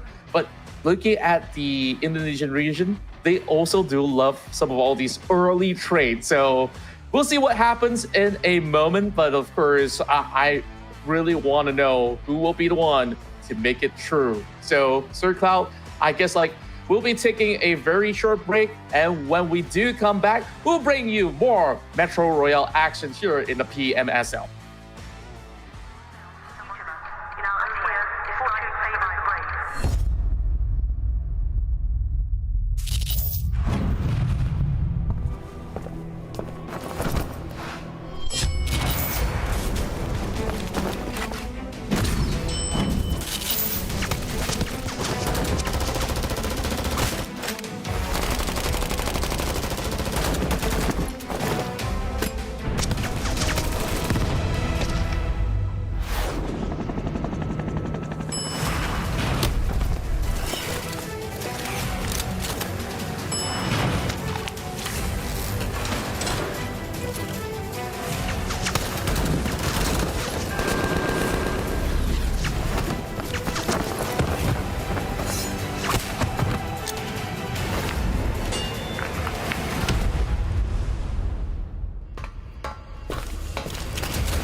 Welcome back once again to our Metro Royale edition of the PUBG Mobile Super League Southeast Asia. And of course, joined by me is a ever good-looking Sir Cloud, and my name is Contra. We have been having a blast here throughout the course of the qualifiers. Now, moving on from Thai qualifiers, once again, congratulations to ETS. And now we'll find the sole representative of Indonesia in these upcoming 2 matches. Yeah, Indonesia will be playing next, and it will feature, again, to introduce the teams, Tyrannorex, TTM Esports, Susu, C Team Tiga, Royal Naga ID, and Palace ID. Now, we've seen plot twists earlier on. Who knows what might come up in the Indonesian region? And we know in the Battle Royale mode of the world of PUBG Mobile, Indonesian region dominates Southeast Asia. Yeah, and of course, there were also glimpses of even in the past, Thai regions to be really outstanding in those global tournaments. But now that it's Battle Royale mode, I want to see how the power levels kind of match up. But the Indo region, they absolutely love to brawl, and this is going to be absolutely exciting. But yesterday, we saw certain instances where the brawls kind of take a little far too long, which resulted in teams unable to cash out on whatever loots that they had to get to the extraction point. I hope that this does not happen again, because teams have now learned their lesson. The Thais definitely do. So hopefully, we get a little bit more of a cleaner action, a little bit more precise when it comes down to striking down your opponents. But as it stands right now, it's Royal Naga ID that is having the highest of margins to hold that #1 spot, but following closely is C Team Tiga. Yes, and followed by Tyrannorex with about 7.7 million, and then we have Palace ID 6.5 million. TTM Esports and Susu, unfortunately, only 300,000. So if they want a shot at the #1 spot, they have to come up big. Is it possible? I would still say yes, because there's still a chance that they can eliminate the top contenders as of now to try to overtake them by maybe stealing away their loot towards the end. Yeah, I absolutely agree on that point, because we saw that past round that was won by teams like ETS. One round could hold up to a value of 7 million and above if you have that perfect execution. And of course, you guys can also hunt out for your own treasure by joining the Airdrop Carnival Party Powered Bash, and have a great day. Yes, have a great day. I really like the puns there. I see what you do here with the graphics. And during this event, you can explore the Ocean Odyssey new theme area called the Pirates Booty Island.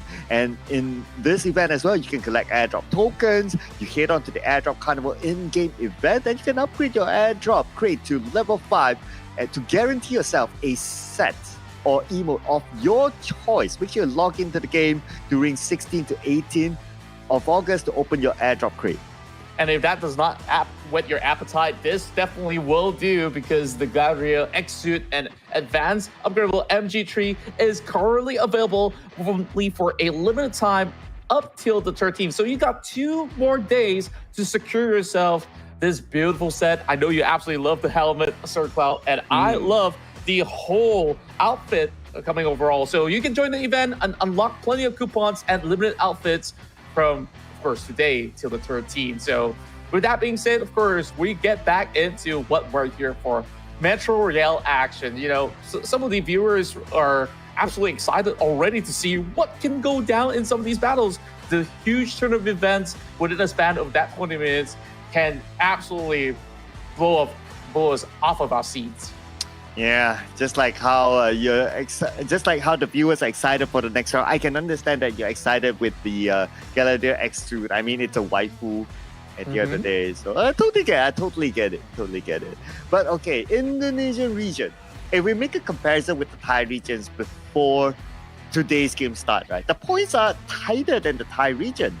Yeah, it definitely was a whole lot more closer, because in every single round that was played yesterday, there were pretty much a very different set of top 3 teams that have been able to make the cut by the end of that match. And also, each respective team also has a certain good idea into how much loot would be sufficient for them to not be over greedy with whatever they take, where we've seen those kind of fights that could potentially happen. I believe there was one matchup where, we've seen from the Malaysian side where, they even camped out the final extraction zone just to try to steal away. But even so, even yesterday's run, we see a couple of Indonesian squads unable to really reap the most out of the match because they just didn't manage to get the extraction despite, having all those loots. Yeah, not in time. So today, as of the Thai regions, they managed their time well. So every team that is still alive managed to make it out within the 20-minute time frame. But for the Indonesian region, well, let's see how much they have learned from yesterday. This is where it gets exciting, right? We'll probably get to see every region having their own play style of how they like to play the game. Even yesterday when we just started these close qualifiers, we already see like every region has their own play style. The game comes in with a different pace for every region. I would expect a different type of showing for the Indonesian region. And even though they collected a good amount of points yesterday for almost every team, right? But this is where they will start to try to probably cancel out each other. Yeah, and I think that will be pretty much the trend here in the early game, especially when you do know that everybody has a certain spawn location by the edge of the map. Like, you can just cut through some of these corners and start hunting out because everyone's equipped with all these gears that are ready to just go all out. Despite us looking at gears like level 6 vest as well as the headwear, it really felt that all these players were super sharp. Like, the moment that they spot somebody, they just clip the entire magazine and will be just going in for all these early eliminations. But in essence, if you were just to go onto some of your normal matches, you know how difficult it is to actually even try to take somebody down. Yeah, so the interesting part with that as well is that the animation of the suit, right? So if you notice, like level 6 suit, it looks like a full, what do you call it? Like an anti-bomb suit. Like it's like from top to bottom, even like the helmet as well. But if the suit gets shredded down, they will need to go back to their whatever they're wearing inside, which is whatever skins that they put on. So you can see on screen as well, like, are their suits okay or not, or do they still have it or not? Because if they don't have it, then, well, we saw what sort of damage like the weapons in this mode does. And as compared to the Battle Royale mode, how the weapons are tuned, how the suits are tuned is different than the regular Battle Royale. Yeah, it's so much more interesting because of how you could basically upgrade some of all your gears as well before hitting into the match. But for, of course, the fairness of all the competitors here, everyone's given pretty much the same set where pretty much they're all decked out. As compared to, when you're playing into normal lobbies, that's where you will, of course, have a whole lot of fun upgrading your favorite weapon as well as whatever you want to bring alongside in order for you to get the best of the advantages in your match. So try it out if you haven't tried Metro Royale already. It has been around for, quite a while, I would say. So definitely still considered very fresh when it comes down to this specific team that they've been able to set with two maps ready to play. Yeah, it has been in the game for quite a while now. But of course, the esports mode is new, and inside the regular game, you don't have a point system. Your objective is to get the loot and then bring it back, you cash it in, and then you buy new weapons, and then you kind of like rinse and repeat until you reach a certain point that you're able to take more fights with teams. But we are going into our first game of the Indonesia qualifiers, and we'll be playing round number 1 in Zombie Uprising.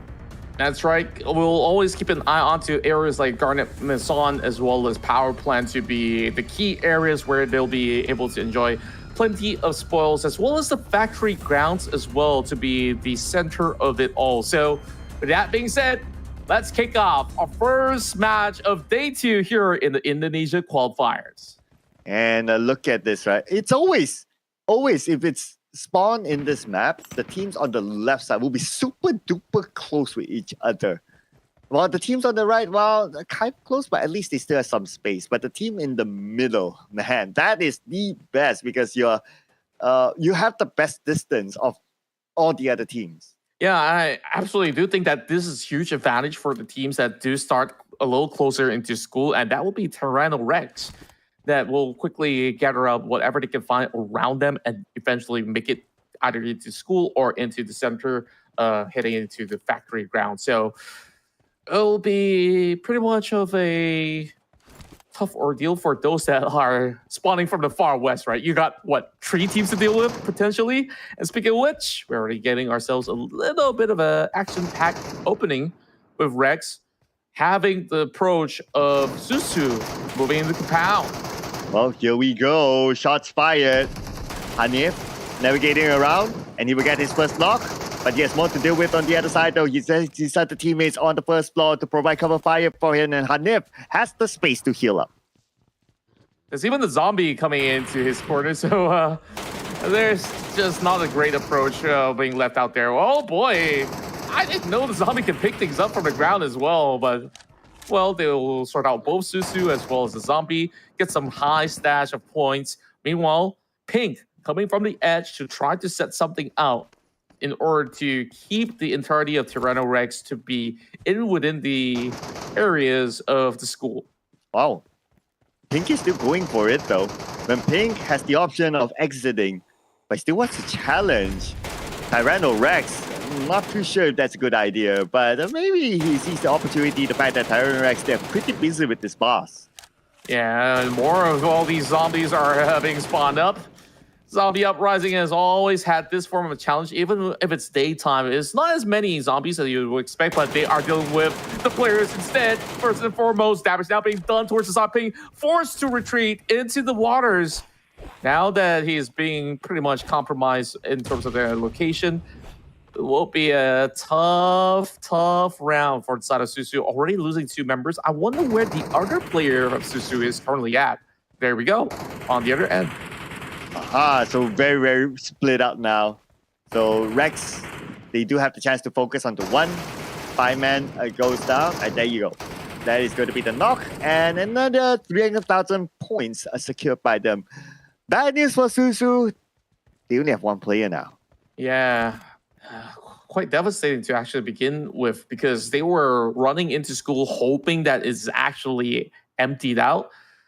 But they do suspect that this is going to be a place where other teams will also look for battles. Speaking of which, C-Team Tiga is going to chime right in from the back of the hill. So if the side of Tyranno Rex is not careful enough, they might get taken down. Whereas FLS is enjoying a lot of spoils of the scavenger area, as they're also looking to hold out for the moment. But C-Team Tiga, they are having a member still on the underground. So we'll see what actually happens from here on, because Papa, they're going in for that full push against TTM. Oh no, he's not ready at all. His weapons are still holstered. And he gets eliminated. This is the end of this round for Susu. Oh man, just no way out for him. Was dealing with Tyranno and walked straight towards the hands. And of course, TTM receives it with grace.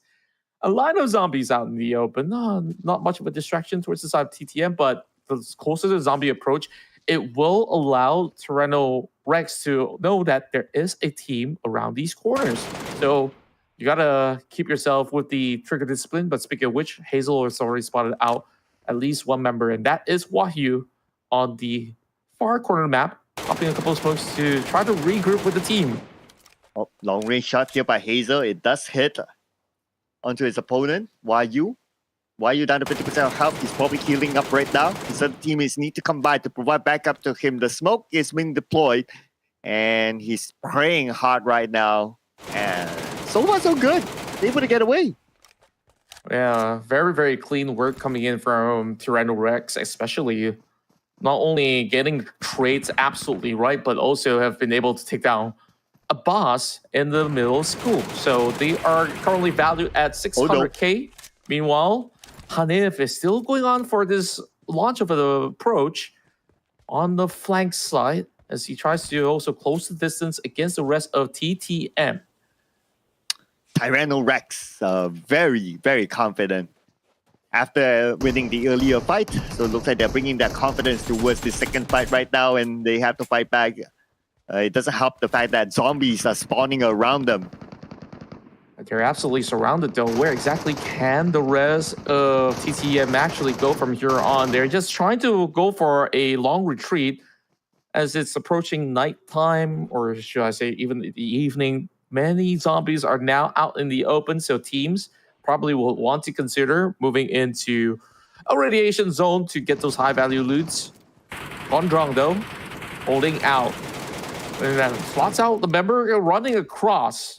Only doing some chip damage over onto the player of Rex at the moment, but at least they finally found themselves a couple of walls to work with. But the moment he turned his back, Zexy has some really sexy shots coming from the top. Wow. And plus, he did turn his back on his opponent.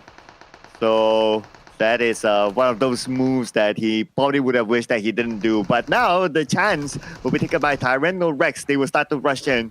The revive did kick in, so they are back as a 4. But Hani not having a good time, particularly with the zombies.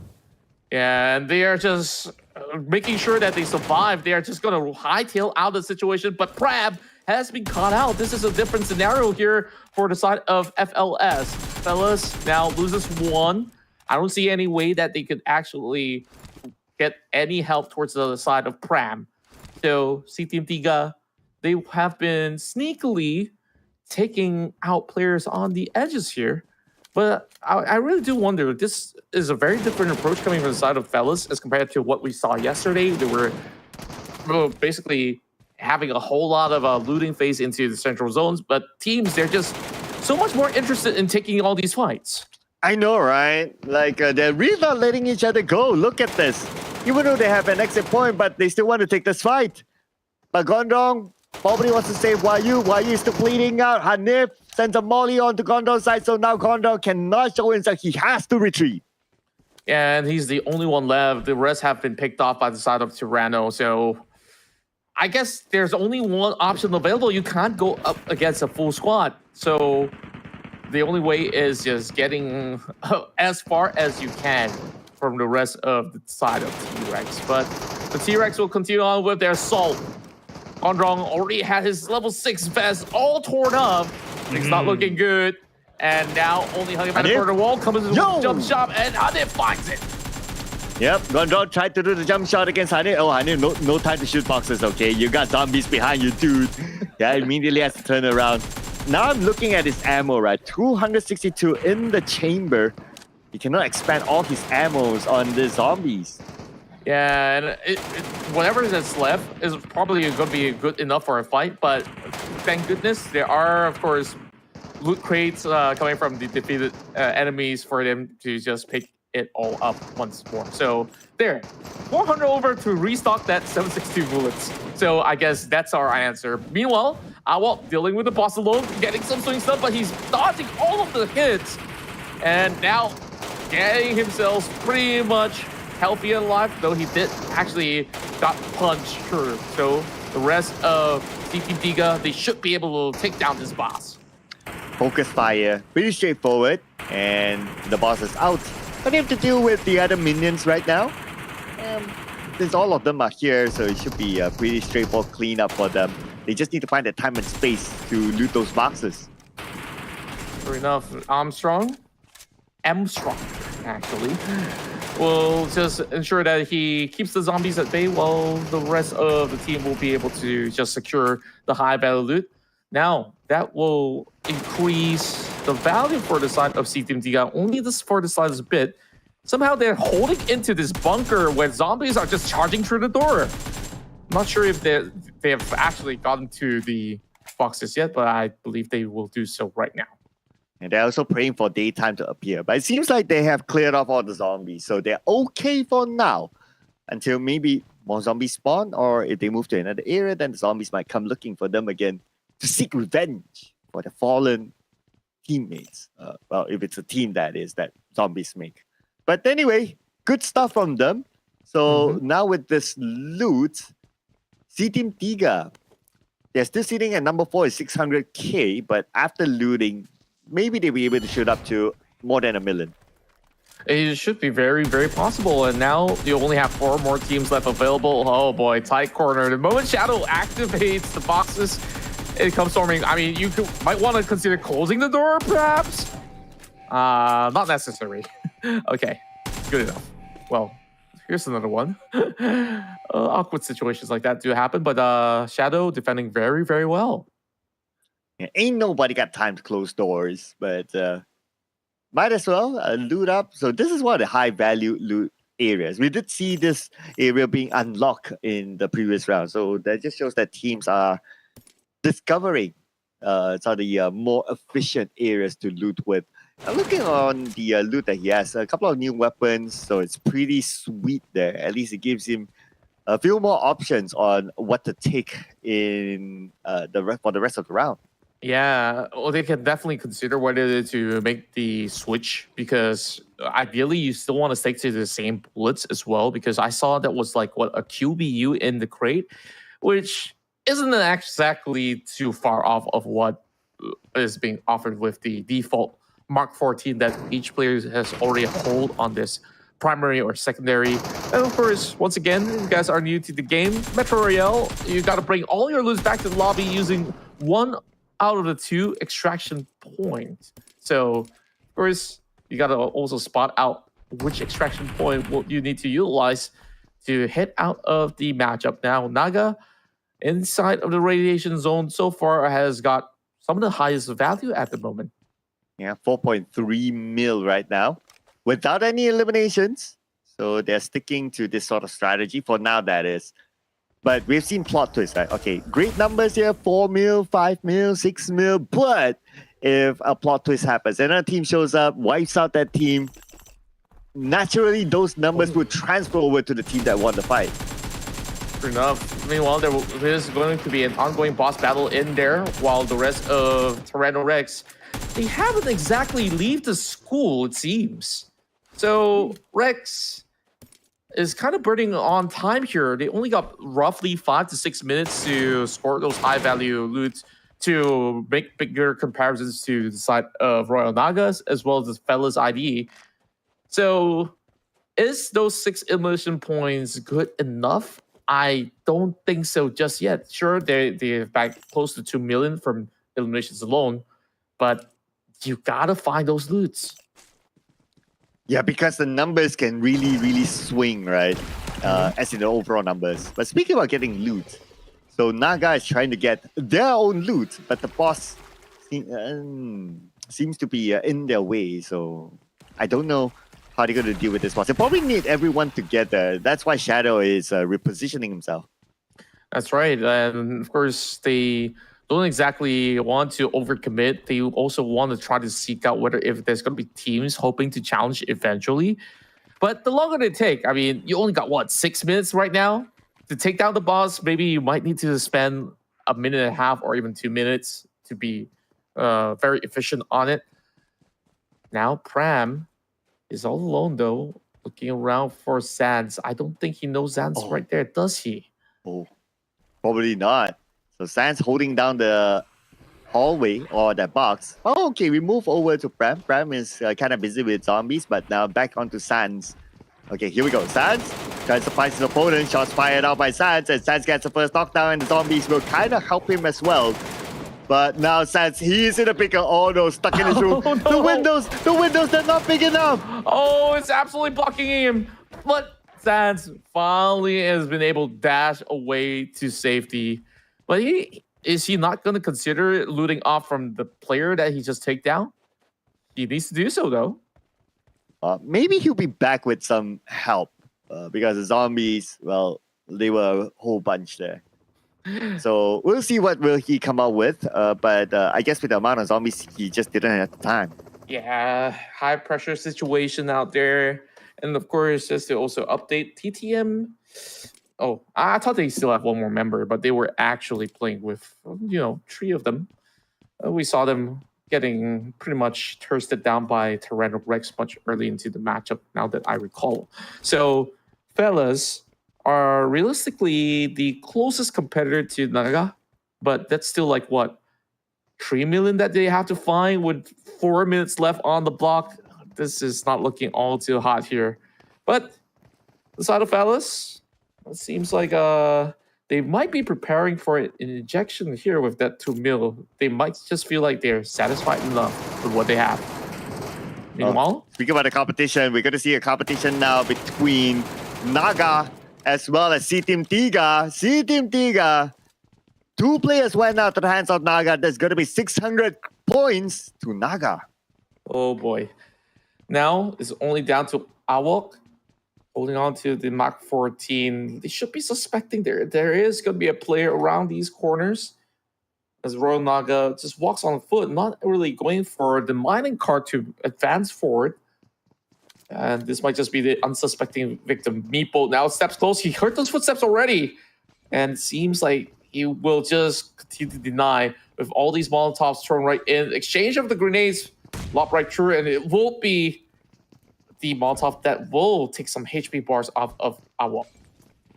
Okay, Awong still trying to buy time as he tries to exit this tunnel. The Molly did help him to hold down the members of Royal Naga ID. And Royal Naga ID, well, 3 younger points were in the way. But oh, wait a second. Awok is still around the corner. But then again, he took his time to heal up. Naga, well, they are pretty confident that they have the numbers. So they might want to pursue this. And now that they've taken down 2, they just need to be very, very wary of some of all these tight corners where Awok could be hiding.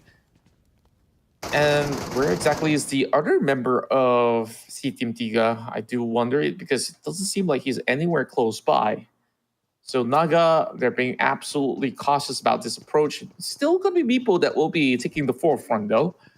Another nade now being lobbed right through, not really clipping into the target just yet, holding by the stairwells.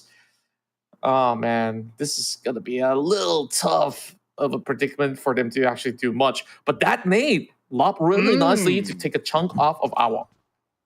Whew, there was a close one there. Awok, he should be still able to heal up though. So now waiting for the execution for Naga. But they're really, really cautious though. Even though they have the numbers, they could technically they could just like run at him. But Naga is like, I don't know, they're probably also confident with the amount of loot that they have. So that's why they're not too desperate to try to get that elimination. Yeah, one of the members actually went for the extraction already. So it's really down to Awok to find value out of this as well. Seeing the rest of the members of Rex running right through. Rex, they cannot afford to spend too much time. There's only less than 2 minutes on the clock. He might be the one to deny all the points coming into their hands. But Meepo will stop him on his track. So, bit of an attempt, but that does not really hinder much. But here goes. Another challenge is Naga versus Rex. Are they really going for a challenge now? They are going in for the challenge. Shadows get the first knockdown, and they will secure that elimination point. But then again, Contra, a minute 20 more seconds to go. Are they even close to the extraction point? Man, both teams will lose out if they don't exit. Naga especially, they have 5 minutes in the back. They already saw the extraction point. They need those smokes out. And only 2 more members of Rex to deal with here. How will they make it out alive? Do they still have grenades? Do they still have any artillery at all to make the trades happen? They are just focusing on healing up. Naga might just be able to walk away scot-free. Naga might just be able to pull it off underneath their noses. But here comes Zexy and the rest of Rex. They will arrive, but it's a little too late as they're already extracted off the match. Oh, 40 more seconds more to go. Oh, will FLS be able to extract in time? Will Rex be able to extract in time? I don't know about this, man. I don't see any extraction point in sight, but they will still run for it. 20 more seconds ago. I think these 2 teams are gone. Oh boy, they should have actually went for that all-out battle if that's the case, because they didn't really know that once a team ejects using that certain area, that they won't be able to utilize the same spot as well. Rex, unable to cash out with 5 seconds on the clock. This will be over and done with Royal Naga taking the victory. Oh, now the only team that is not able to extract out in time is Rex. Man, they did a lot of work in this round, from the tunnel to the looting, just to lose out at the very end. It's just so sad to actually see this happen.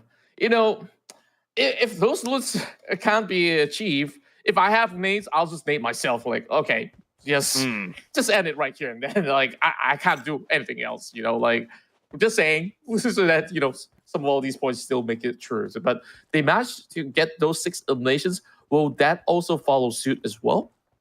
Yeah, the eliminations will follow suit, but the loot, unfortunately, no. So they will only cash in the 6 eliminations, and that's about it. But at least 6 is a pretty healthy number, I must say. So at least they still got a decent amount out of this round. Yeah, and with that said, this is going to be the conclusion of our first match of day 2. And it was a comfortable lead being secured by Royal Naga. They start off at number 1 spot to kick things off here today.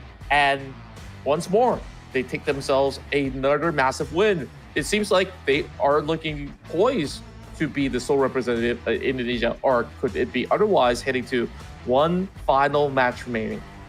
Well, the points were really tight before we started this round, so it could still be any of the few teams a game, if you ask me. So Tyrannorex, Naga, nobody's really safe yet. And like what we saw in that round, you could still cancel out each other, especially if you kind of know that, okay, that team is that one team above you. And even though if you have like a 3 million, 4 million gap, you eliminate them, you take their loot, and then you're pretty much good. It's, although the numbers sound big, but it's very, very doable.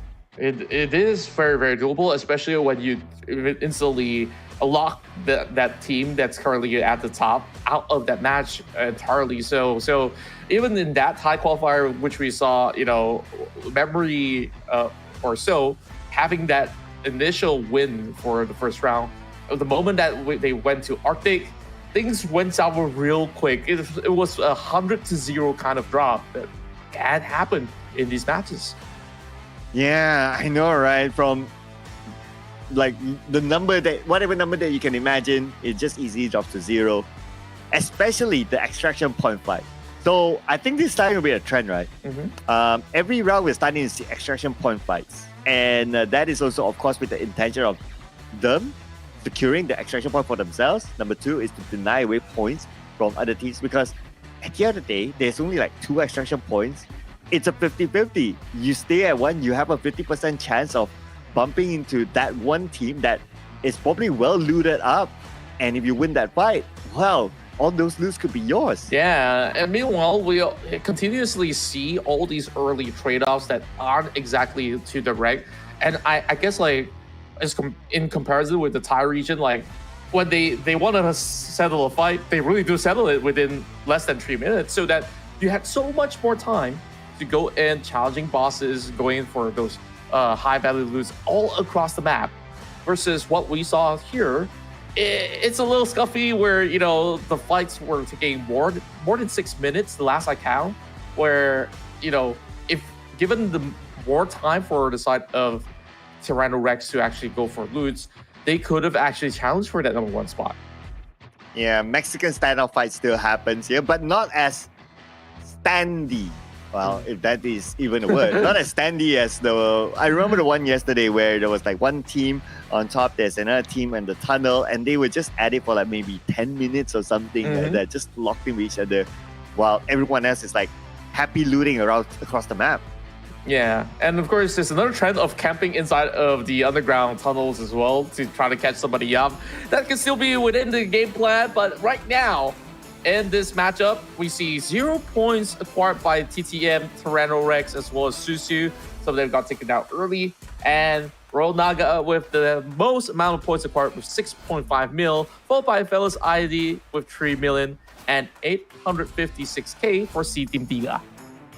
Yeah, so unfortunately for TTM Esports, Tyrannorex and Susu, Susu became the first team to be eliminated, so no surprise there that they ended up with 0 points. But Tyrannorex, they did a decent amount of work just for them to not score anything at the end of the day, because time is up. So that is how important time management is. Yeah. But I guess like what you said, right, 5 minutes is pretty much okay. But we're going to celebrate the MVP, and it's going to be, wow, I like his name, Pantai. Yeah, he absolutely will be able to beat anyone that goes against his path. But for most part, he doesn't even need to do so. No elimination points, no problem. With that 3 million acquired, you want to be the one to make it through to the very end of that matchup. And of course, that might just be the game-winning play right now for Royal Nagas of Indonesia at the moment. So we'll be moving into the Misty port for our final match of the Indonesia qualifiers. And later on, we'll move into the Malaysian qualifiers to close off the night. So far, things are looking really, really good. And of course, there's still that problem of extracting.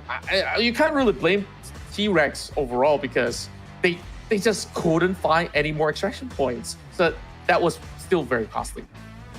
But you know what else we can find? We can find the new event that's currently in the game. And you guys can check it out inside PUBG Mobile itself. This is called the Airdrop Carnival, currently open. So you can call your friends to join in on this new theme area called the Pirates Booty Island. And through that, you can collect airdrop tokens and you can head on to the Airdrop Carnival in-game event and upgrade your airdrop crate to level 5 for a guaranteed set or emote of your choice. After you do that, make sure you jump into the game between August 16 to 18 to open your airdrop crate for you to claim that amazing prize. That's right. And not only that, we also do have the Galadria X suit that's currently available only up till the 13th. So you got 2 more days before this one goes off of the store. So you can also get the advanced upgradable MG3 along with it. If you guys have seen those promo videos, it looks absolutely beautiful. So make sure you join the event and lock coupons and limited outfits from today till the event runs out on the 13th, alongside with, of course, what you mentioned, where you could go to the Pirates Booty Island and have a whole lot of fun in that Pirates Bash.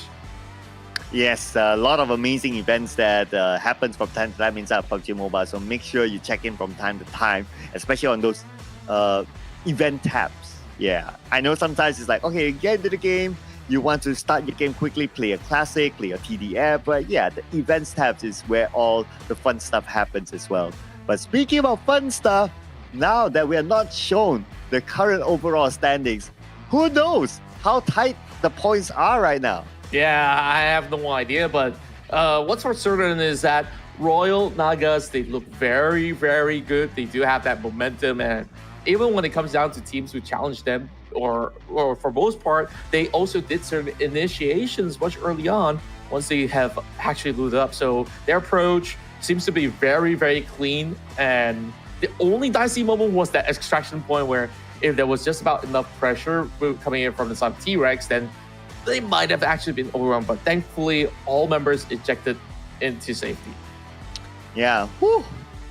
But it's also a fight for the extraction point, right? So I can see that starting to shape, right? That seems to be the trend. Fight for the extraction point. Yeah, you can probably avoid any fights early on. Just focus on the loot, but the fight for the extraction point. That sounds to be very, very likely to happen. And can you imagine, like, now the meta is still starting to shape, and I think this is going to be a big, big meta once we gather all the best teams from each region together. Expect more of those kind of fights. Yeah, and also we do have even more of all these teams to be joining us throughout the course of the group stage and also the final. So that definitely will be very, very interesting to keep an eye on. But of course, for now, we're getting ourselves ready for our upcoming matchup. So this is where the big ticket items are for most part. But I really do hope that majority of these squads coming from the Indonesia region will be able to at least put a little bit more priority on that, because I think we've seen a lot of those early battles that honestly favors nobody out of these lists. Yeah, because even if you eliminate somebody, 300,000 credits crew, great. But there's nothing much for them to loot on. Yeah, you still have their basic loadout items and that's about it. But you don't really get those high value items like, let's say, a gold bar, for example, because it's just too early. The teams have not looted yet. But is it a bad idea to try to take the early? Not too Not bad too as well. bad. Kind of think about it, because you stop them from gaining loot. Yeah, I guess like if there's anyone you want to put a target on, it has to be Royal Naga, right? Because of that big win that they had, and they also did fantastic from yesterday's run. So if they can be denied, we'll see how far could this result actually swing in favor for those who have been able to really put on some really good showing coming in from day one up to today. Yeah, I can see this game mode right now in the long run, right? The pace will turn up. And then we'll see a lot more action like from the start to the end, because teams will have different strategies. Like, is it worth it to take early fights? Is it not worth it to take early fights? Is it worth it to take fights at the extraction point? So there's so many things that can possibly happen. Maybe during like the first day or like the first game, everyone's like, oh, let's focus on to loot. That seems to be our objective. But no, once you put in all the other elements inside this game, then you start to see like teams coming up with big brain moments. True enough. And overall, when it comes down to this game mode, I also want to see, will we have a rising star to make a name for themselves and be the kings of Metro Royale, perhaps? Because right now, there is an empty throne for some squads here to try to claim for themselves. So by the end of the tournament, I guess we'll get a clearer picture as to which teams will be the strongest here in this Metro Royale mode. Yeah, and not only teams, right? Maybe even individuals. Can you imagine, like, through this mode, we get to see the new Zuxies, we get to see the new Tony K's, get to see the new Yuhai, so that top player who's super good at playing this game. However it is, it may be through fragging, it may be through looting, whatever it is, but that one player could emerge out of this. So it'll be super interesting to see if there'll be a consistent game that keeps on showing up as our MVP every round. And so far, no outstanding names yet, but of course we're still in the qualifier stage. We might get to see a pattern later on when we go on the group stage. Yeah, and it's true enough that we would be able to actually expect some of all these to happen throughout the group stages as well. But if I were to ask you, right, going back into who you felt like would has been the best chosen one in particular in so many of all these matches through the region, has there somebody that has caught your eye? Because for me, that person will be ETS's Sonhai. I feel like every single match coming from Sonhai seems to be seeing him either going in for frags or always carrying those high ticket items to actually cash out. So he has definitely caught a whole lot of my attention. So maybe a bit biased here, because that is, or maybe I didn't really get an answer, or neither did I really check out, but maybe Ate, just because he has Battle Royale professional experience, assuming that is the Ate that we know of, that is. And I mean, just basing off, he was the MVP once yesterday, and he did show very good gun skills. And he even won like the final fight for game number 2. It was just that there wasn't enough time for him to be extracted. If there was enough time, then maybe their team will be on top with a double win back-to-back, something like that. But from an individual skill perspective, he does seem to have it to be like the FMVP sort of player. I do agree that overall, despite Ate not being able to extract during the very final match of day 1, he is always putting on such a good show. When it comes down to battle, it really feels like he's second to none. But once you stack a player like Ate with, you know, the rest of the region, can Ate actually hold up? I want to see that Sonhai versus Ate battle happen if the side of the team will be able to make it through to beat up with ETS. But of course, that is a story for later on, because in the Indonesian qualifiers here, we are still looking at the list of names coming through from this particular region. Right now, sitting strongly, what I do assume to be the top team at the moment is still going to be Royal Naga, perhaps. And then if you go into the other names out there, Tyranno Rex did not just score this round. So I felt like this will already affect their standings. Yeah, and this is probably a big swing that might happen here. So That's why. That's the thing, right? Because numbers are so big. Even if you want to manually calculate it, if you want to like use your arithmetic, is that the right word? Yeah, arithmetic. Arithmetics, is that something yeah. that arithmetic? Yeah. Okay. I don't know if like the kids nowadays learn arithmetics, but if it's like arithmetics, if you want to try even to do the arithmetics, it's so hard just because of how big the numbers are, and sometimes you don't get a good clear amount of what is the final number because you have to tabulate even the eliminations in and not only based off that chart on the right. Yeah, of course, kudos to those who can do quick maths or even have that mental gymnastics to be able to do it, process it super quickly. Because even for us, like, we're really relying on all the stats that's given to us by, of course, the infographics all over on our screen. On top of that, of course, with the secured points coming in from those eliminations. Now, it's interesting, right? Like, looking back into this Indonesian meta, teams are over prioritizing fights as compared to loots a little too much, if you ask me. Like, if you look into how the Thais have done it earlier, like, it feels like they know that there is going to be a cutoff point where, okay, we take this 3 minutes. If we can't get them, let's bugger off, move to a high loot spawning area, and maybe challenge some bosses. And then if we meet them there, yeah, let's take them on. That is the usual game plan. Meanwhile, the Indonesian side, you have only the side of Royal Naga to just fully focus on the loot and then fight later on. The rest, it's all about fight. It's like, okay, let's see what this guy's got. Oh, he doesn't have loot. I thought he had loot. So it's kind of like a hive mind scenario that doesn't really favor like some of the teams that we are seeing at the bottom. Yeah. I think you pointed out right? There's a bit more balance in the Thai region of how they do things.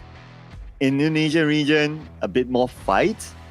But this is going to be interesting. Right? Once we gather all the best from each region and they will have their respective playstyle, we'll also start to see like which playstyle is the best. Like, is it a lot more fights, or maybe just balance, or maybe just play absolutely passive, in which I don't think any team is really playing absolutely passive now. Not like the game would allow it to play passive. You still need to go around the map, and it's not a big map. It's a very, very small map. So the chances of you bumping to another team is pretty high as well.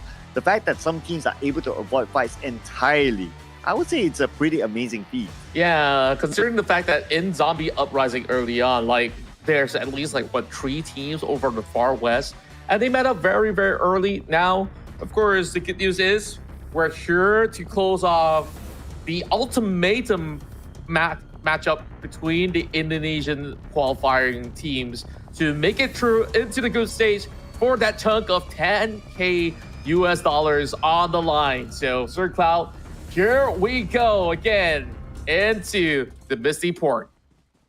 Yeah, here we go. As this will be the decider match for the Indonesian region, and the teams on the left side that spawned. Okay, it's random spawn for the team, so you don't really know who's beside you. That's going to be the thing, and that will also like mean that teams, if they want to take fights, then they have to take their chances. But the teams on the right side, well, they're well split out. So I wouldn't be too worried about them. I'll be more interested to see what's going to happen on the left side of the map. Yeah, over on the far left, it's going to be Royal Naga. Now that they are being cramped into this tight spacing, you can see that they are cautious enough to just be stacked up together. They're keeping their eyes on close watch over the far end of the field, making sure that they are not going to be collapsing any moment from now, but I could be absolutely wrong. Speaking of collapse here, it's Tyranno Rex versus the rest of Team Susu. And Susu, this isn't exactly a fight they want to take right now. Oh, man. And plus Susu in particularly is not doing that well though. But who knows if they're able to take out the Rex, the dinosaurs. A surprise might come up. Okay, Naga is here as well, going up against SI. And all the shots did connect. And Shadow will get the knock. So sharp on his attack as he catches onto Za of C Team Tiga. But there's still 3 more members left for them to try to really turn the tides around. Talking about the corner tree, Shadow now still needing to deal with Awok. It was Awok that tried to actually annihilate them over onto that late game scenario as well, but over on the side of Naga Api now pushing right through, cutting around the edges, connecting some shots, but not really having the full-blown exchange. There is going to be a trade going on. Thankfully enough for the side of Naga, they do have enough members to cover their tracks as well for that quick trade. But here we go! Quick jump coming from Bandai, and oh, he clutches it, and he was the chosen one to keep them all at bay. See, Team Tiga becomes the first team to be eliminated in this round. And Naga scores 4 eliminations, man. This is an amazing start for Naga again. Naga, one of those teams who are able to come up with a strong firepower performance, but their next competition is going to be here. A team that's able to match up to them in terms of firepower. Rex is on their way. I'm just so surprised by Royal Naga. They really look like a pro team if you were to put them in a battle royale scene as well. The way that they executed that fight was super tactical and super precise at the very same time. We saw the early catches coming from Shadow really open things up against their competitors, Team Tiga right there, Ben. And for all you know, they are pro players using a different name, right? Maybe. We'll never know. Yeah, got to check on whether Yummy is screaming or Rosemary is in his lobby together with Alter Ego or something, because these guys are just showing that, you know, they're playing like the pros that we know and love for many, many years. Yeah, meanwhile, it seems like over on the corners of Lana, Toronto Rex, they were hoping to actually catch certain teams that are moving about, but this is rather too early to see some of them inside the tunnel. So they have to make haste as they will journey through Garne Masson. Very beautiful name for a township, but of course, it does get rowdy from time to time as they will course through using the mining cart.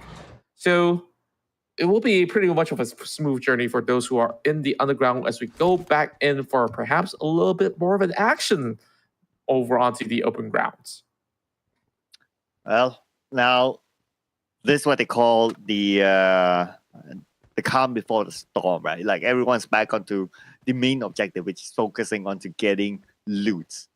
Until when it's time to be extracted, I believe we'll see potential plot twist here. Now that teams are really into plot twists, like so far we haven't had a round that something was denied. Yeah, I guess like that would probably be an ordeal that we'll see later on.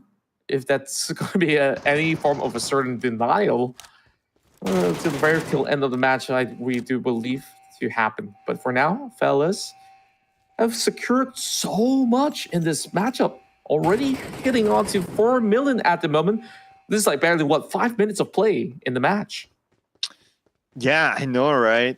That is really, really quick work by them. So they have probably like studied like overnight, like, okay, these are the best spots here. They probably look back at the live stream and see other teams like, okay, they go here because it's great. Let's try to go there instead. And making the most out of the situation so far. Until if another team comes and eliminate them. Yeah, they've been doing a lovely work. Meanwhile, Royal Naga isn't exactly being the same kind of loot goblin that they were from that past round.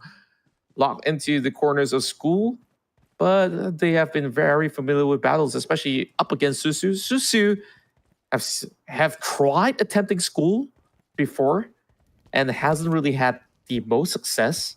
So I'm thinking maybe it's not really the best idea to go in for those eliminations. But if they do, Naga has got like at least 1 million in hand. But for now, the fellas are now duking it out against Tyranno Rex in the tunnels. Oh, here we go. Potential 300,000 points here, or maybe more.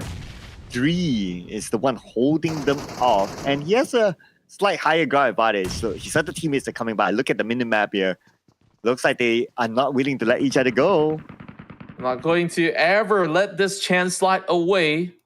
Of course, the onus is on FLS to have the most loots and now are being gate-kept absolutely from getting past. Gonna be a real tough one if you ask me. How are they supposed to crack the case up against Pram? Beautiful lob of the grenade. Cool. Oh my, that looks so scary. Almost dropping Zexy. And immediately he's forced to pop that med kit. All right, so Mexican standoff, ladies and gentlemen, between these two teams. Okay, Rex has 300,000 and their opponents 1.2 mil, which is a pretty okay amount. And we have talked about this before, like spending too much time in the Mexican standoff like this, that's no good to anyone. Yeah, so risky in terms of what they are trying to achieve here. And I guess they do have a lot of time to try to get something out of it. If you can weaken the team, that's just about as good enough. But it's not going to be also direct, because you can see plenty of nades have already been exchanged between the two of them. It's Hanim's turn now, dropping solo. He's utilizing bandages when he does have 2 med kit. I don't know what exactly was the game plan for this gentleman right there, but you just want to ensure that, okay, we can save some of all these supplies for later on. So that is going to be a safer call at the very least. Yeah, that's all about being efficient, right? Like he has the space to heal up, so might as well just use bandages. If he does have space and he wants a quicker one, then maybe that's where the first aids will come in play. But people are coming into play. Nothing is coming into play again. It feels like these two teams are at a stalemate. But the best part is this. So for FLS, earlier we saw 3 other players together with Prem, but now they have left. So they're probably doing the looting business. Look at this. The numbers are going up to 6 mil. While Prem is just holding down Rex. And this could be a strategy as well to kind of deny away your opponents by just wasting their time. Yeah, and the longer that Rex wastes here, they're going to be sub 1 million, which is unidealistic of what they could potentially get out of this matchup. Just putting everything to a halt. And that's like, what, less than 11 minutes right now? It seems like they just absolutely love the tunnels. Oh, yeah. That's one thing about this game mode, right? Like the tunnel seems to be a strong meta here. Now, whether it's really good or not, I guess it's really situational. And it also depends on, like, do you really need to use that to navigate? But now we have a fight here between the two teams. And the time of a backstab here, actually by TTM. All the players of TTM currently down. Hazel now on his knees as well. Oh, this is just disastrous for the side of Rex. Oh. They got nowhere to go. Another three-way exchange. And can he actually go in for the pickup in time?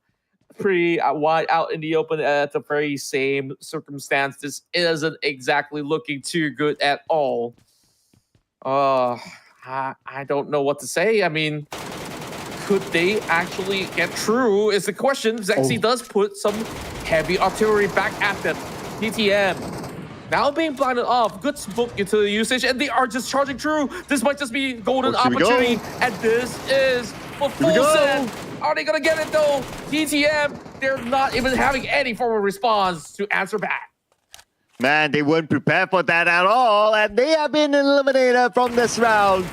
0 points as they got no eliminations, but now we're back on the Naga. Naga has Susu to deal with.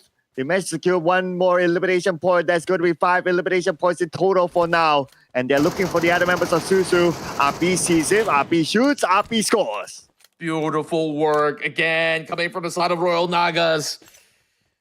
Despite them not really having just as much loot as compared to what we saw early on, like these guys continuously put in the pressure against all the other teams that are hoping to challenge. And, you know, we saw that tunnel battle for so long. And Susu, we saw that the last we saw them was like at least 3-4 minutes ago. They finally decided to move into school, knowing for the fact that some of these guys are there. That move is very questionable from Susu. Yeah, I know, right? But I don't know. Maybe to a certain extent, they might be thinking to themselves that, oh, we got nothing much to play for. Perhaps. Yeah, because when we started the day, Susu was one of the teams at the bottom. So that could be like the reason why they're just like, okay, we see somebody, let's just do whatever. Fair enough. Meanwhile, Royal Naga giving praises to perhaps the PUBG lords to eventually give them a boss up here. But they're feeling a little bit more comfortable, perhaps even confident about this matchup. Now, a couple more minutes left. I'm hoping to see more proactivity coming in from these squads, but I guess I gotta wait a little bit longer to just check out if Royal Naga still can actually add up some points, because they have a chance to overtake T-Rex. Yeah, the long might be in about 7 minutes, or maybe even 5 minutes in the final 2 minutes when these teams tussle for extraction points. Okay, here we go. Oh, okay. That's just like a mistap or something. But FLS, they've already sent one player up, so they're pretty happy with that one player's loot.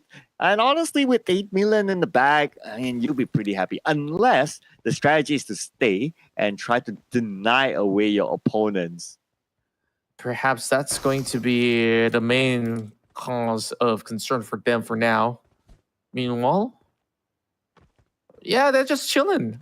Like, it seems like they have no other care in the world. I think there's another factor involved where, with them winning that pass round, they felt like, hey, we've already got a very comfortable lead. We don't really have to put anything into risk. Whereas they have already gotten 8 eliminations. That's almost 3 million already. Still 2.4, I would say. 2.4 is probably the number right now. Yeah, it's there, but okay, they're putting on a show for us. All right, Naga praising the PUBG Mobile gods. Thank you for this new game mode. Thank you, PUBG Mobile gods. Thank you. Yeah, now that you put it this way, this is something that we don't always see when it comes out to competitive play, but hopefully this is enough of a value, because I look at 8.4 million already for the side of Fellas. Wouldn't it be heartbreaking if Fellas does actually overtake the rest of Nagas in one span of a round? Oh man, we have seen that before, especially through eliminations. But Hanif comes in. Now he's surprised by another team in the same area. And now he's forced to take this fight. They're just too close to each other to avoid. The two top teams at the moment hoping to take on each other. And this is bad for the side of Naga. They've been waiting here for such a long time. And they are going to be bombarded. If they lose here, whatever loot value is going to be off of this match for them. And it is perhaps for Tyranno Rex to take it all. Well, they probably prayed for some action earlier on, and now they're getting it. Tyranno Rex will be happy to take those points away. Let's see if they'll be able to do that. Now they're trying to infiltrate the building even further. Sending nades across onto the rooftop, but no knocks just yet. Oh, but they got one knock. That is a Meepo, but Meepo is together with his teammates, so should be okay. Okay, that's the extraction there. That's actually, but the Molly is still active. They cannot be extracted. Meepo went down. Oh boy, that looks pretty bad. And now, even with Hanif closing in, Nagas, they might just actually be denied. And here comes the full flush damage being done. But there's what to do. The Thunder, they drop all the loot. There's only one player out. This is a disastrous run. Oh man. What on earth has just went on? Only one player. They managed to cash in. But Rex, they have the chance to loot all these amount. And they'll be able to extract themselves immediately away from the potential that FLS might come by. Absolute chaos. Naga, perhaps they've been waiting for the extraction for the longest of time.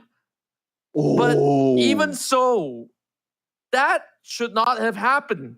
Whatever that went down out there, they should have actually been a little bit more proactive, guard the entire area, than to allow all these members of Tyranno Rex to just run them through.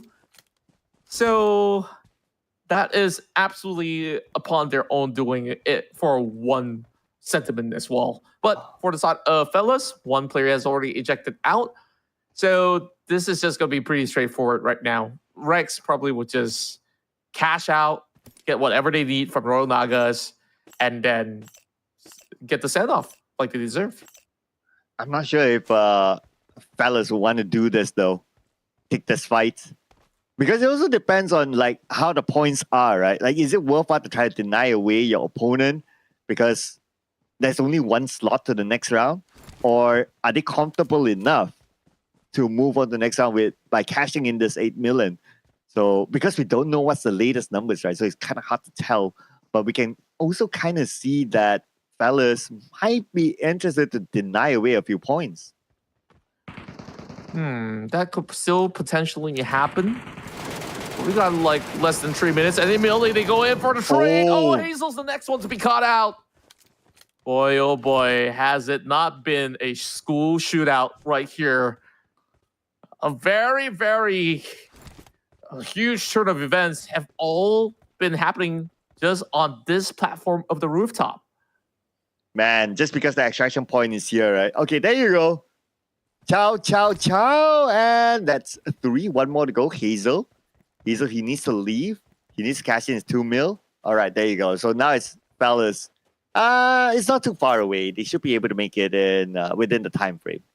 Yeah, and that will be Prem to make it off. But what about the rest of fellas though? He's still running around. 2 minutes left. Good enough time, but I want to know what about the rest of them. What about the rest of them? Guys, time to leave, guys. Or maybe they're pretty confident, like in terms of efficiency to go towards the extraction point. Maybe they are already like, oh, okay, we have enough time anyway. Don't worry about us. We're the pros here. That's why we're playing and you guys are talking. We'll see about that in a moment's time. But I do agree. You got like 1 minute and a half. Should be good enough to just run a mile or two, you know? Like these guys, they got no challengers up ahead. So this should be pretty much well secured. So Prem is just got to be the final one remaining to be able to get out of there. Oh, there you go. That might just actually add up to something here. Now, with potentially close to 9 million, this might just be it. Oh boy. There you go. 9 mil. Happy to go. Yeah, I guess the biggest factor is that there's no other teams left. So that's why they can kind of take their time. If there's other teams, then maybe they would just rush in onto the extraction point and just get over it, right? 9 million in the pocket. And Prem is on his way, 30 more seconds. We can see the extraction point. Yep, they'll be able to cash in, no problem. So then it's now down to whether they have done enough or not to qualify to the group stage.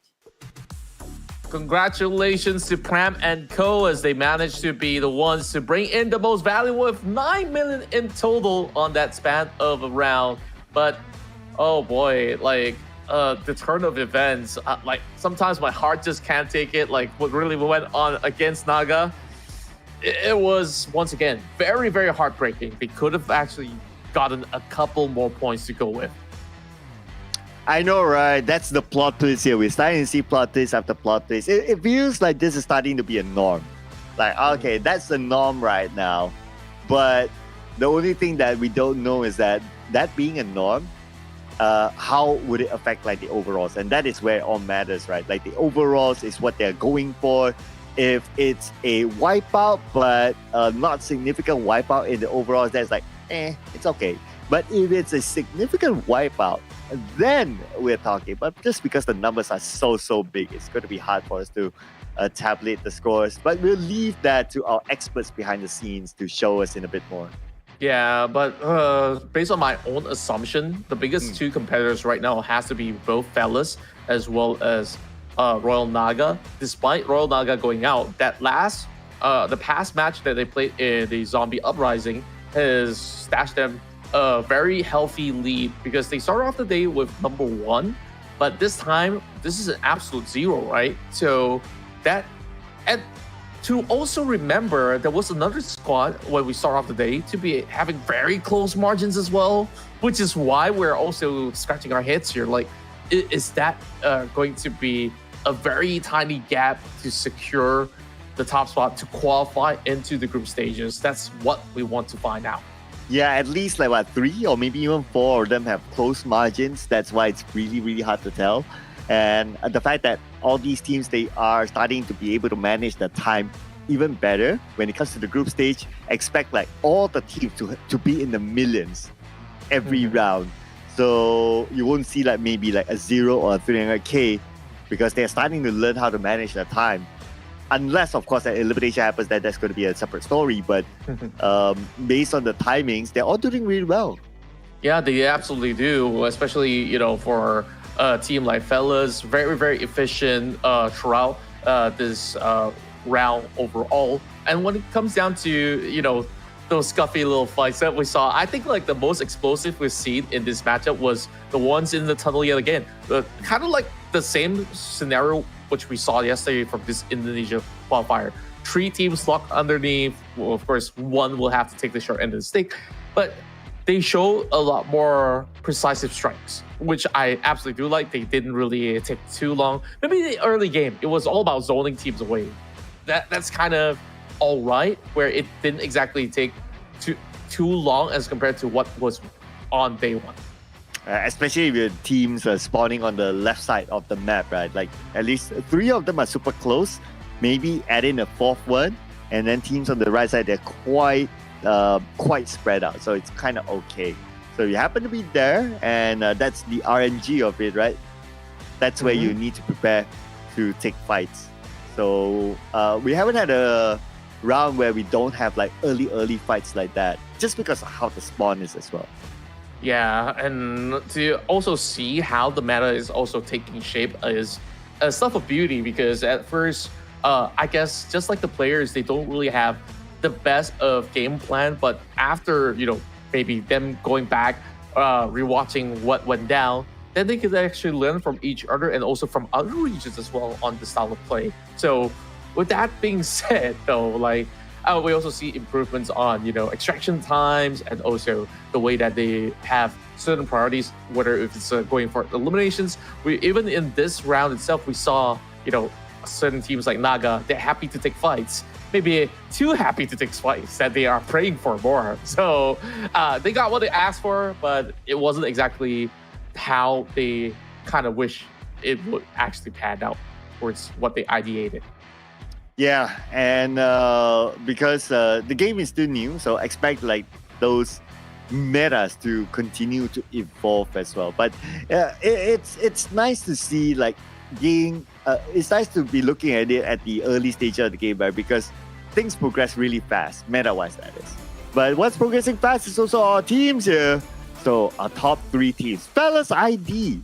Who needs eliminations when you can bring in 8.9 mil? Yeah, and that basically is more slightly close to half of what is being achieved here from the side of Tyranno Rex, coming out with 4 million as well as 0.5. And Royal Naga ID, they went out without cashing on whatever loot's possible, but they have 8 elimination points, so that's still 2.4 million that has been secured in the bag. So this is going to be a very, very tight race. But what is going to be the grand total as we find out all together? This will be the chosen player of the match. Is Arya with all the 7 million. I think this is probably the highest we've seen from an individual. So out of 8 million, Arya got 7.3 million. What are the other players doing? Throwing all the items at him, I have no clue whatsoever, but this is the definition of a cash cow. He's keeping all the Metro cash with him. Yeah, I know, right? He's hogging it all, but we're gonna congratulate. Oh, it's so tight. Royal Naga ID, they still made it. It's 1 million or even slightly less, about 900k of a difference. Oh man. To separate number 1 and number 2. If Fellas ID had actually went for perhaps a couple more loots or a couple more eliminations on the block, it could have actually spelled doom for the side of Royal Naga ID. But I'm pretty sure that they are greeting from ear to ear right now with this massive victory. Royal Naga ID will get their chance to join the ranks of ETS in the group stages. Dude, if they eliminated one more player from Royal Naga ID when they were at that rooftop, they would have gotten it. They could have. Oh They man, actually could have. so close. Oh my, but that's like 300k. Maybe if they were to also loot up from either one of these players, that could potentially be those numbers. And what if that player was the chosen one? He's got that 7 mil in his pocket. If he wasn't out of that game in a jiffy, I don't know what to say. Oh man. I believe it could have been like, yeah, maybe the chosen one, or maybe another player, but oh man, so tight. But we're done with Indonesia. We're going to Malaysia after this. But before that, we'll take a break. Don't go anywhere. We'll see you guys after this one.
We're back, ladies and gentlemen. There's the PUBG Mobile Super League Southeast Asia Metro Royale Edition.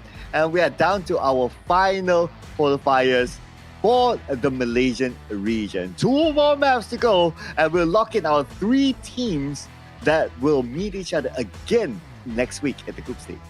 That's right. And here we have the Malaysian squads up and ready to take on both of the maps to be played out to see who will be the ones to make it through to represent the nation. But let's take a look at the overall rankings in a quick moment, as we will see of the names that are currently leading the pack. It is I am number 1 that's holding the top spot with 8.2 mil. Meanwhile, OG comes in the second place with 5.3 for themselves. But Kundur is currently at the third spot with 5 million. But you can see the numbers are really close to one another. Nothing too much that one good round cannot allow even a team like Blaze to also overtake to beat the top requirements to even be over onto a top 3 spot.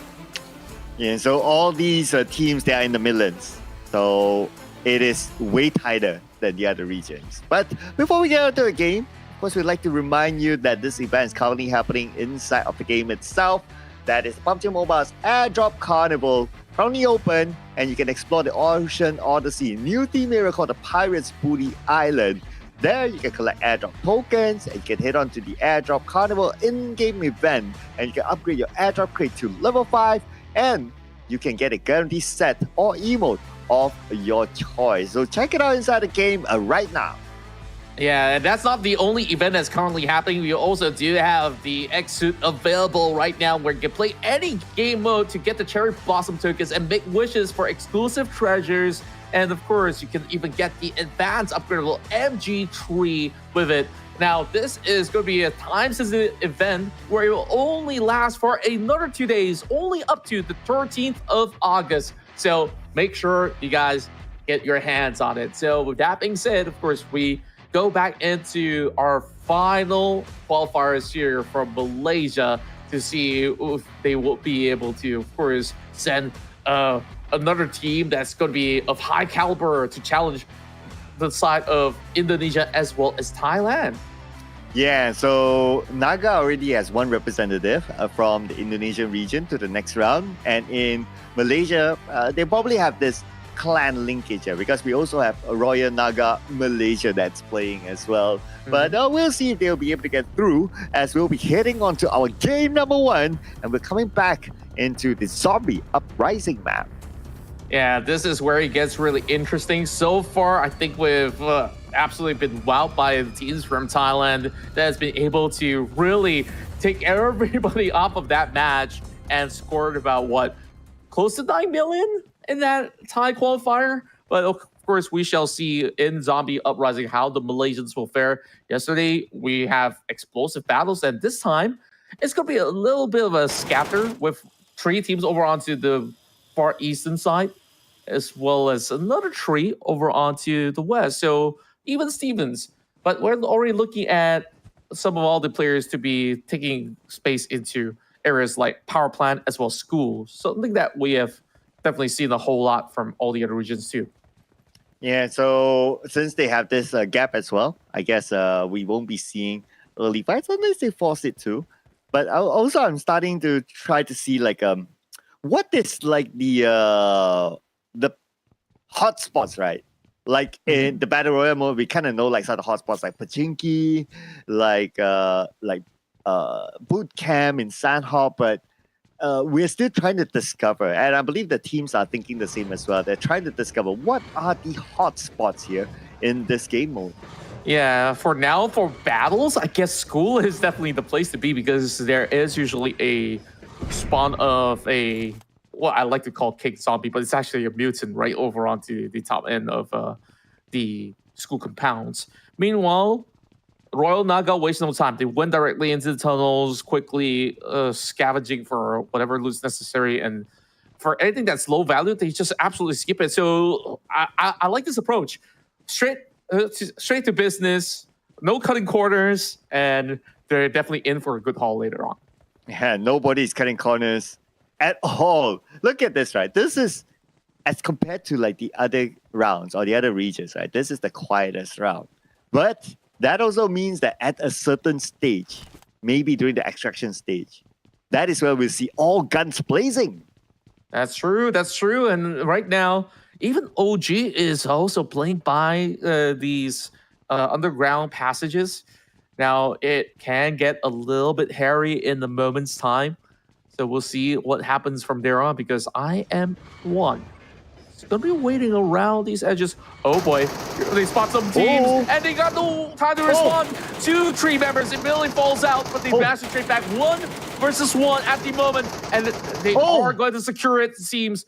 Rico, the last standing member out there, can he be able to pull any punches back?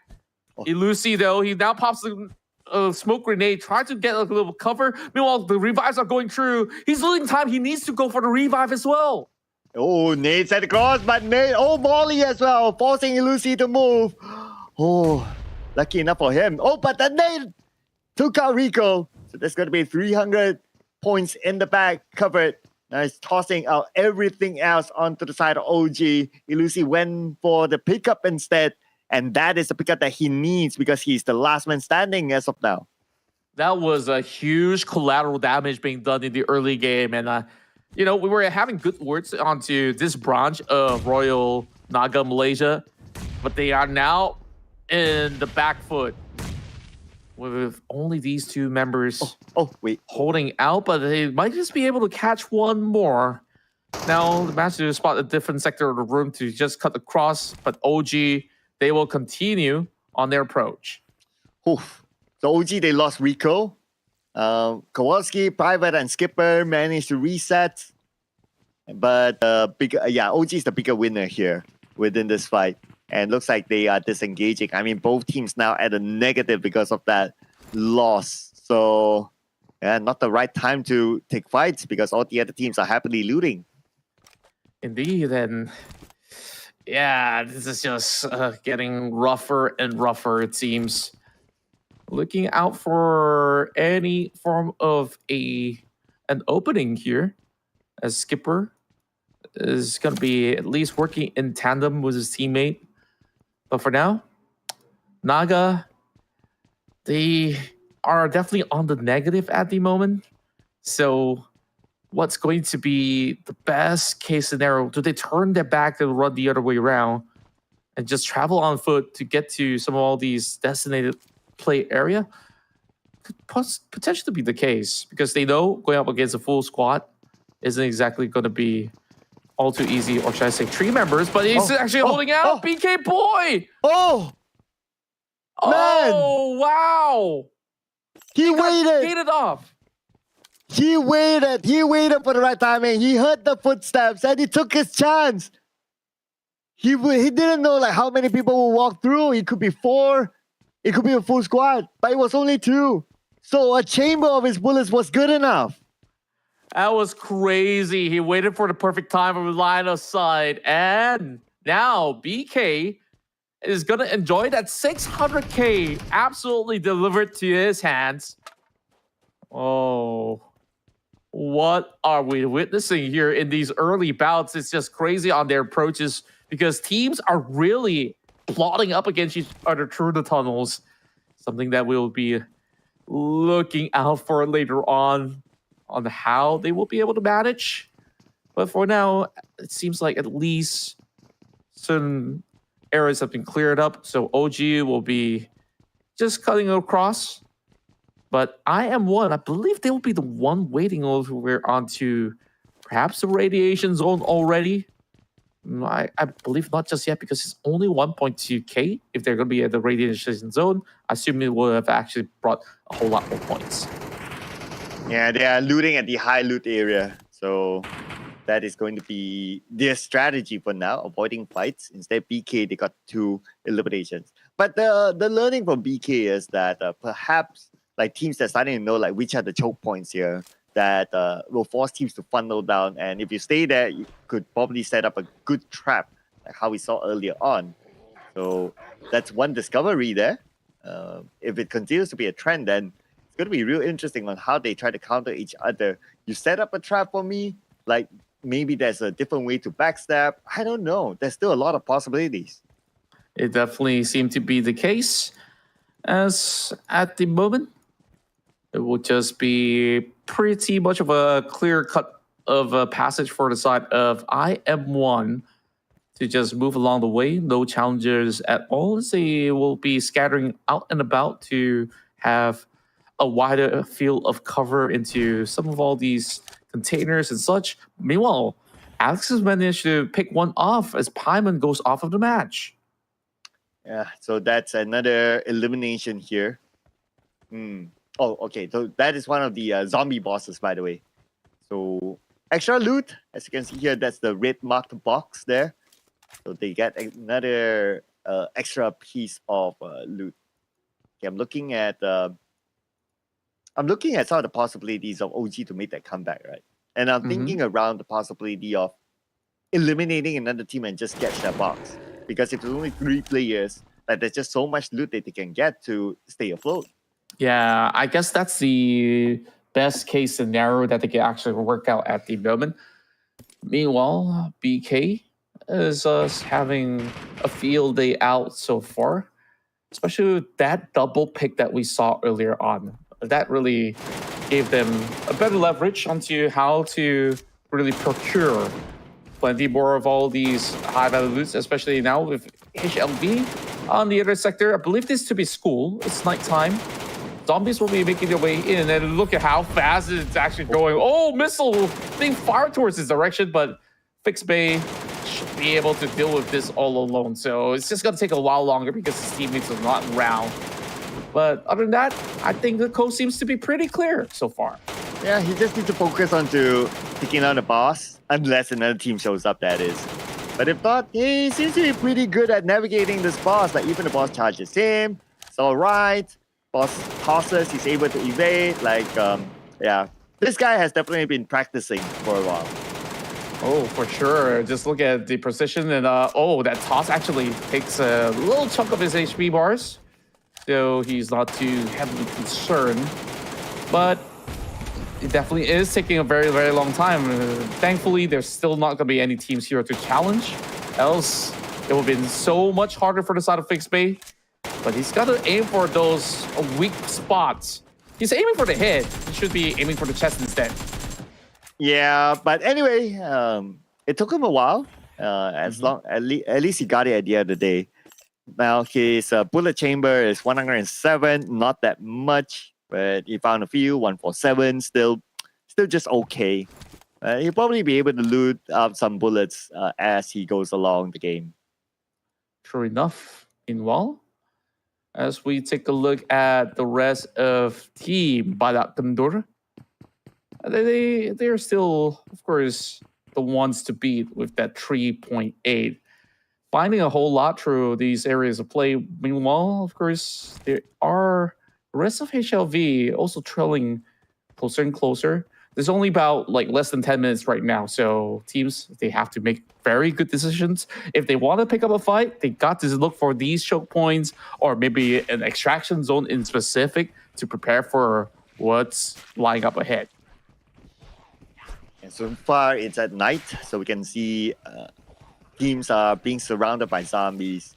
King Oni's not having a good time. He doesn't have that space to really loot. So they're kind of deciding on okay, how much time do you want to spend here, I guess. Okay, he still tries to loot though.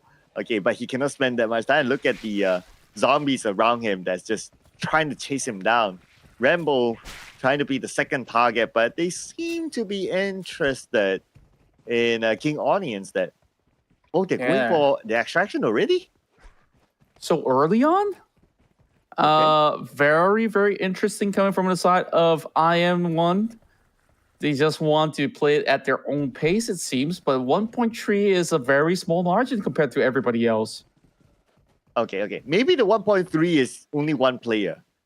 So he's well stacked up and maybe he decides not to carry anymore. Not too sure what the strategy is, but we'll need to decipher that as we go along, right? So that's why he's like, okay, I'll leave for now since I can't carry anymore and I don't want to weigh the risk of it being stolen away by other teams. So I'll just leave for now.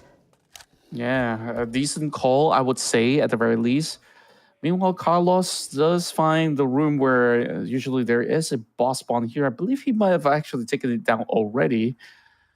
And we'll just have to eventually keep an eye out if there's going to be more teams traversing into this area.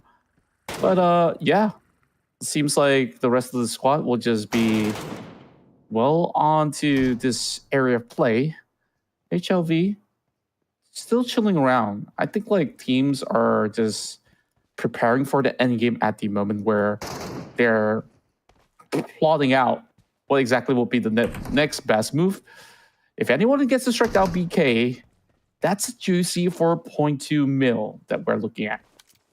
Yeah, HLV was the team that failed to extract themselves in the second game yesterday. So they really need to do catch up. Imagine if they manage to at least extract one player, they'll be able to at least have a closer gap. But because of that failure of an extraction, then, well, they need to make the most out of the 2 rounds that they have today. And they have to make full use of whatever they do throughout the course of this qualifiers, because only one team is going to be making it out. Carlos now just going on the PvE mode, as he will just ensure that he look for perhaps a little bit more, but it didn't seem like he's probably arranging his stocks as well. But take a close look at this. OG is underground, where HLV is on top of this corner. What are the chances for OG to bump and lock horns with the rest of these members of HLV over on top? What if OG is not interested because they don't want to deal with the zombies? So that's why they stay underground. Yeah, that could be a strategy here. Like, it's like nighttime, guys. Okay, let's stay underground because we don't want to waste our resources. We don't want to spend time dealing with the zombies. So we just stay there till it's daytime. That could be one of it.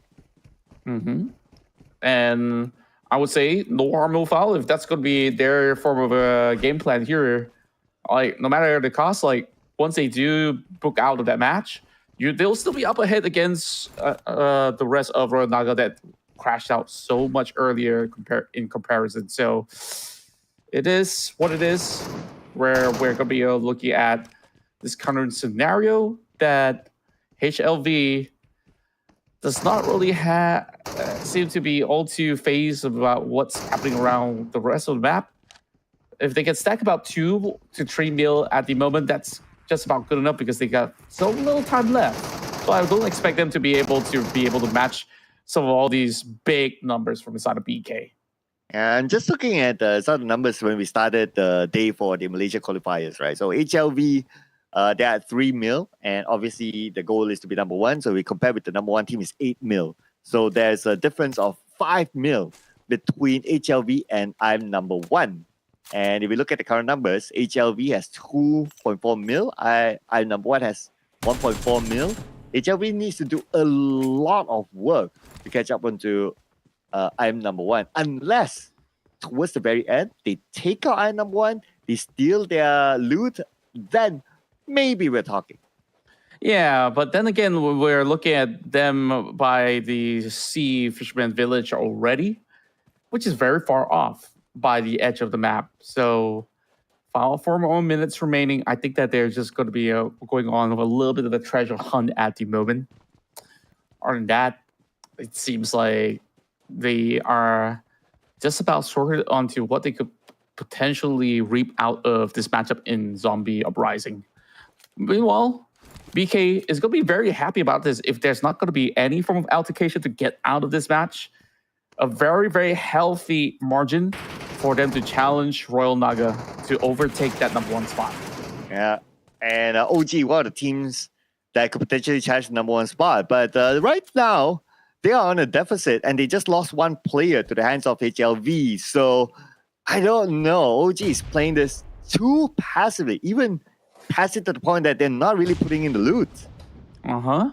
Like, it's a little uncanny as compared to what, I mean, a little bit jarring compared to what we saw from the other day, where everybody was so interested in taking fights. Suddenly the Blazers are saying, okay, it's a Tuesday, though actually it's Sunday today. Anyways, Koski right on that bottom could not really find an exit against Ate. Oh. And we know Ate is a very, very proficient player. So this is going to be a tough one to get out from. Oh man, Kowalski, the Mr. Backstab yesterday. So now he is all alone. He's stuck here. Skipper is nowhere to be found. Burning down. Looking at his utilities. Yeah, he's still able to heal up. But does he have the time to heal up? That will be the other question, right? HLV. Now, okay. They need to do this fast because HLV, being one of the teams who obviously wants to challenge for the number one spot, they have to make it quick because they need to bring in a lot of points. Yes, they do. But then we take a look at Kowalski. He's got negative 1.5k. He's not really a high value target, but if HLV can add 300k to the block, they will happily do so. So in this situation, it's all about Kowalski trying to deny these points from being given over. So OG, not exactly what we do expect in terms of the gameplay coming in out of them. So some of you might be wondering, how can their cash goes negative, right?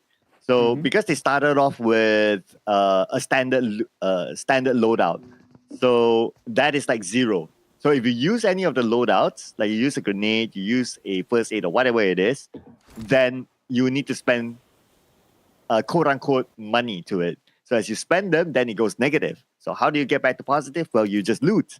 So that is how the negative numbers appear on some of these players. That's true. Because of the previous the pre-loadouts, which does carry a certain weight to it as well. The rest of these players of HLV will continue. We'll just carry on in their journey into the extraction point. But great pickoff there coming in from Fixed Bay. And now Ting is already off of the match. We're about to conclude all of this as it's only 1 minute left on the clock. So including Blaze, they got to book out of this one. So quickly as we go, teams are ready to close off the match. Yep, that's 50 more seconds to go.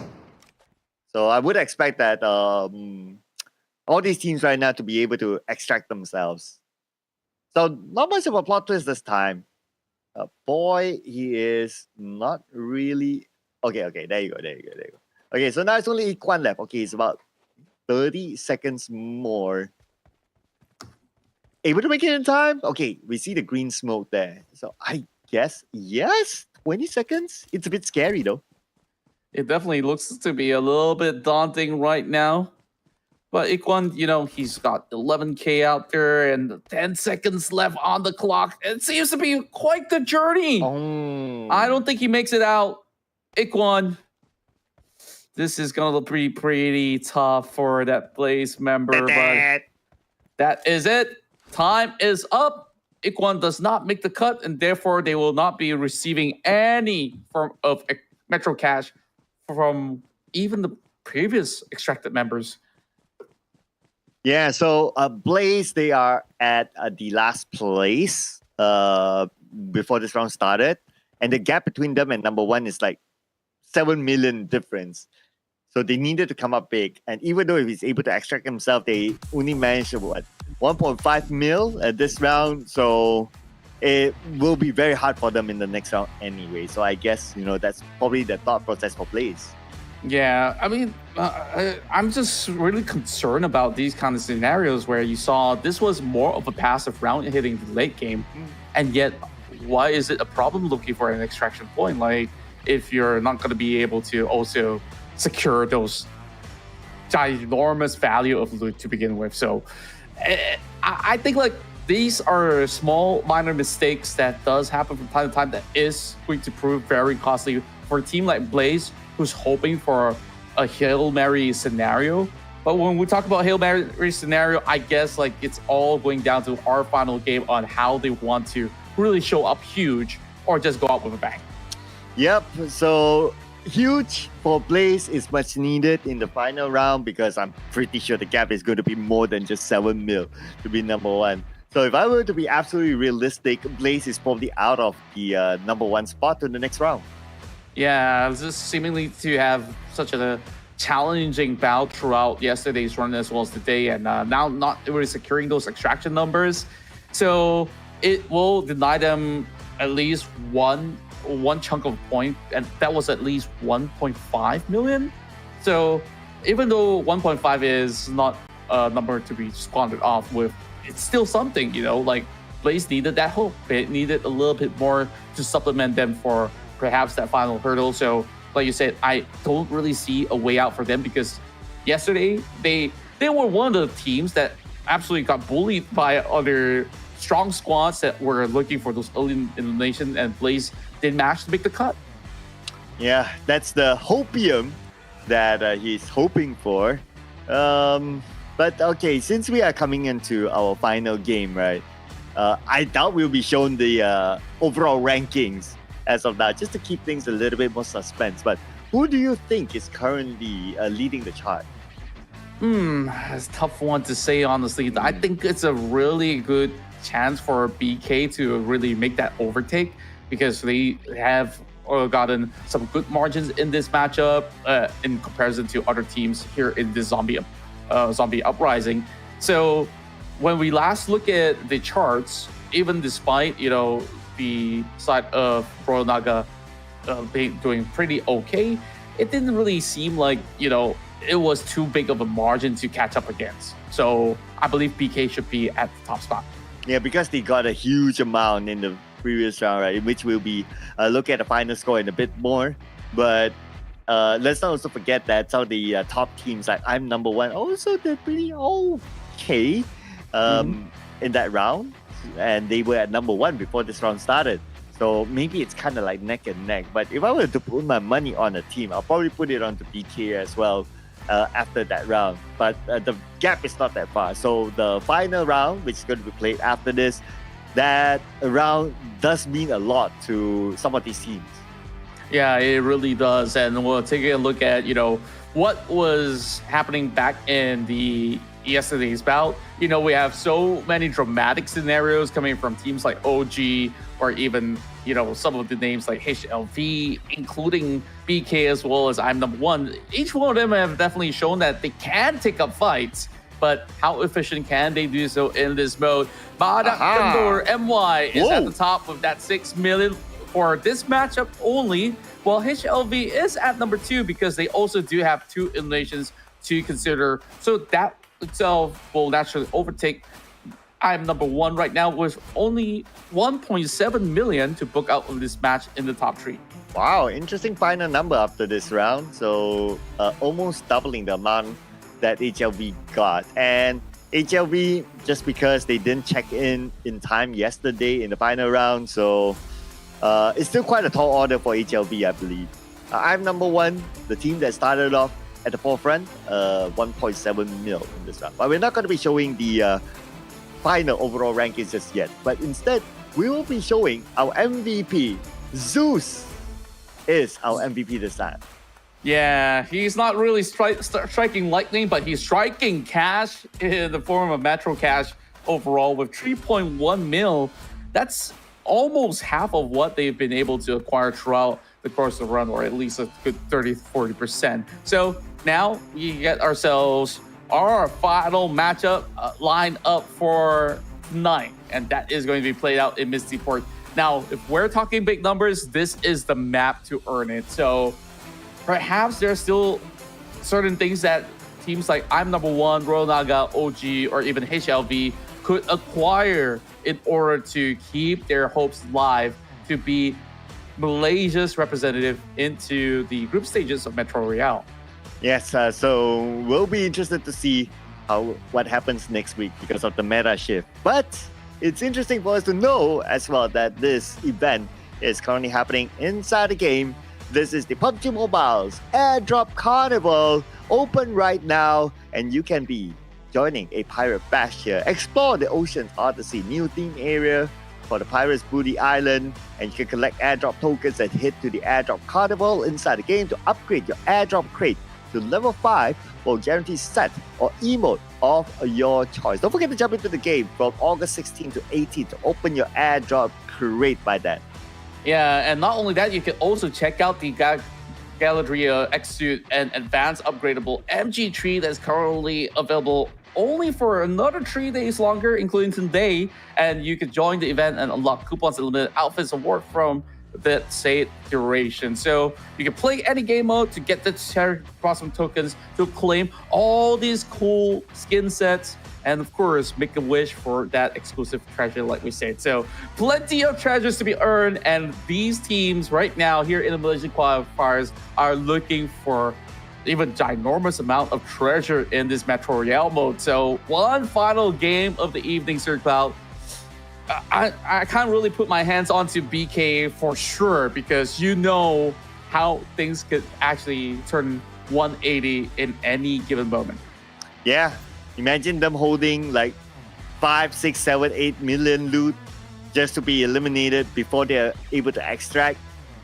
Man, that could potentially happen. I mean, that's a plot twist of Metro Royale here that we're talking about. So some of the potentials is that. Another potential is that maybe they missed their timing just because they are locked down by other teams. They're busy. So who knows? There's so many possibilities that might happen in the final round here. So hold your horses, ladies and gentlemen. It could be them. It could be another team that makes it through, because the Malaysian qualifiers is arguably the tightest in terms of, well, at least before we started the first game, in terms of points across the other regions. Yeah, and yesterday was also some of the most dramatic moments out there and the most exciting of all, because we saw teams like OG to take down the final a team that has, what, 7 million in value or so, if I can recall correctly. And they were baited into trying to loot up whatever that's in the crate, but they missed out on the timing for extraction, which was, you know, not a win for either side of the squad. So unfortunate. Perhaps it might just happen again. We don't really know if that's going to be the game plan for the teams who are actually very desperate for points. Well, if Blaze dares to do it, perhaps, you know, that will at least give them a little bit more of an ego boost to close off their tournament run. Yeah, I know, right? Man, if they can like be the villains, in other words, right? Like, okay, whoever was at number 1, they just needed to become the villains to eliminate them while they are carrying loot. And Blaze doesn't even go through because the gap is just too big. Well, I mean, they will create a statement for themselves for maybe the upcoming tournament. Yeah, that's a Malay word for this type of envy. It's called donkey, right? Like, I guess, like, if they really do feel that strongly, well, go ahead, try your luck. Maybe going for eliminations could be the answer, because when we look into the Thai qualifiers, ETS, as well as some of all these teams, they actually go all out, just picking up fights. They don't really care too much about loot, because once you win 2 squads, imagine how much of an area of loot you could actually possess for your own squad. Of course, the other teams can just take the rest, but you can always challenge them later on. I thought the word that you were looking for was potong steam. Potong steam. Oh, that works too. But like, how do I even want to translate that? Do I want to explain what that is? Cut steam? Okay. Fun killer? Fun killer. Okay, yeah, that's the explanation version of it. That will work. That will work. Yeah, in short, bad vibes. You don't want none of that bad juju around, ladies and gents. And we are now ready for the final match of the night, as we bring you to another exciting round of PUBG Mobile Super League Southeast Asia Metro Royale. The round that will determine who will be the representative from Malaysia, ladies and gentlemen. Here we go, heading on to it. And again, a decent spread. I mean, it is a regular spawn for these teams. It's just a matter of who is next to each other. And so far, as usual, we can see the left side is a little bit more crowded. If there were any fights to happen, expect the left side to be engaging with one another. Yeah, and it seems like Naga might be spotted out by Min already. But the good news is they will be able to secure a compound for themselves. So go ahead and take whatever is necessary to gear themselves up for a potential battle. Sprays are already happening on zombie. I believe that to be perhaps a bigger zombie that they're dealing with. Meanwhile, Budak Baru 90 we haven't really seen too much from him, but these are the members of the side of Blaze that will start off here with that 16K and OG. I'm not too sure how they have actually gotten it done so quickly, but they already found 245K in the back. Wow. It just shows that they are the OG of the game. But yeah, the Buddha Baru guy, I believe he is a substitution because we have not seen him since yesterday. So probably brought into the final game to give a final push for the team, maybe, or just to be the villain later on. Well, we'll see what actually turns up. But at least it's interesting to note that some of these teams, they are prepared with substitutions for whatever circumstances there is. Yeah, I wonder what is the main value of a substitution here? Is it more firepower or a better strategy planning into how they want to diversify their looting style to get much more value of into this match? And we already see big improvements for the side of Blaze. They're already putting bigger priority onto getting those loots, adding into at least 100K at the moment.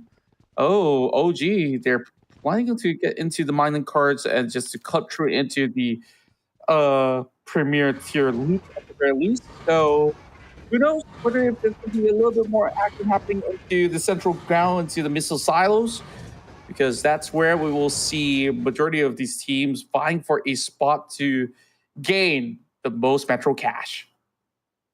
You know what they say about those sort of changes, and maybe it's still yet to be explained. It's for them to know and for us to find out. Speaking of which, we find out that there is one waiting at the back end corner. It seems like the rest of BK, they just know exactly where to pry on. It's going to be Ting here blocking the exit of the rest of Team Blaze. This is one fight that he's going to be very happy to take, but he's all alone. But it's definitely psychological warfare up against some of all these members of the side of IM1. That's one big team that they will need to win against. And imagine this. If they beat IM1 and still manage to make it out, BK could very well win the tournament. Oh man, yes. Maybe that's why. They would have read like, okay, IM1 likes to use this area. They like to use the minecart. So now they're trying their very best to take them out and just secure the spot. But of course, that's half cup empty or half cup full sort of situation. It could go either way still, but they're willing to take that risk. And let's see if they can come up big. As IM1 is currently stuck right there, they are also considering to turn the other way around, which is what they're currently up to. And perhaps still leaving two members to go in for the challenge against the other two members of BK. Signal warning now fired from the side of Ting to continuously suppress any form of advancement coming in from the side of Badak Kumbur. But it is going to be a standstill. Yeah, so it looks like both teams, somewhat of a truce, I would say. So nobody got eliminated, and their opponents, they know the value of it. Badak knows the value of staying alive, so that's why it's like, okay, it's not worthwhile for us to continue to pursue. So instead, they went the other side, and they continue to loot upstairs, but Ting is the one holding them down. Seems like it will be a little bit overwhelming in terms of forces as they will recommit into the battle.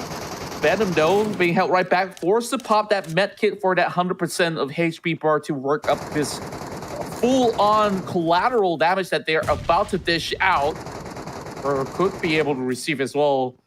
I would say that it might look to be a little bit safer on where BK is holding out because they do have a doorway to blockade them. But the longer they wait, you know, like, it's just going to be a losing end of a battle for the side of IM1 because they're on the negative 100K right now. Whereas BK, they got at least 1.3 M with them at the moment. Man, the gap itself. But the negative is probably because they have used a lot of utilities on the underground fight, so that's why it went negative. But it doesn't help the fact that BK has 1.3 mil. So that might affect the overalls later on. Yeah, very, very interesting on how this fight is taking place so early. But there's plenty of time, I would say, for them to be able to at least do whatever damage to be done boy now catching fire. Forced to retreat for a little bit more, but Private also getting clipped as another team also joins into the underground. That is going to be leading into the warehouse. So OG now caught in between. Tough predicament from across these corners. And it really feels like it's going to be like the Indonesia day one's affair. What the Malaysians are turning up this time around. Oh, look at this. A Naga facing off with OG in the tunnel. Long range shots. Almost getting one. Ilusi in trouble. Ilusi down to 40% of health. And only you on the left side not able to peek out. Ilusi is the clearer target. Yeah, I'm pretty sure that fans of only you will be rooting for him to be able to make a certain exchange. And Kowalski trying to find that golden opening, but every time he goes in for the jiggle peek, he always receives a tag of damage and his armory is slowly wearing off. Remember this, that this whole tunnel, it's long passage. Even if you're going to go in for the U-turn, it's not really favoring anybody at all, honestly. Oh, this is going to be an up-close grenade coming from Speed, though. They'll be able to dodge it. They do expect this to follow through. Well, Zeus receiving damage from another corner of the map. Yeah, they probably had the pin. So that's why they fall back. But at the end of the day, Speed is still being pinned down. And BK, they probably... okay, I don't know if they know that it's IM1 in front of them, but if they do know, this strategy is actually working out very, very well for them to potentially snatch away the top spot from IM1. Yeah, and it's such a tight area through that doorway. And how they finally get that opening knock, they will continue to press on. Now Molotovs are also being put right into place.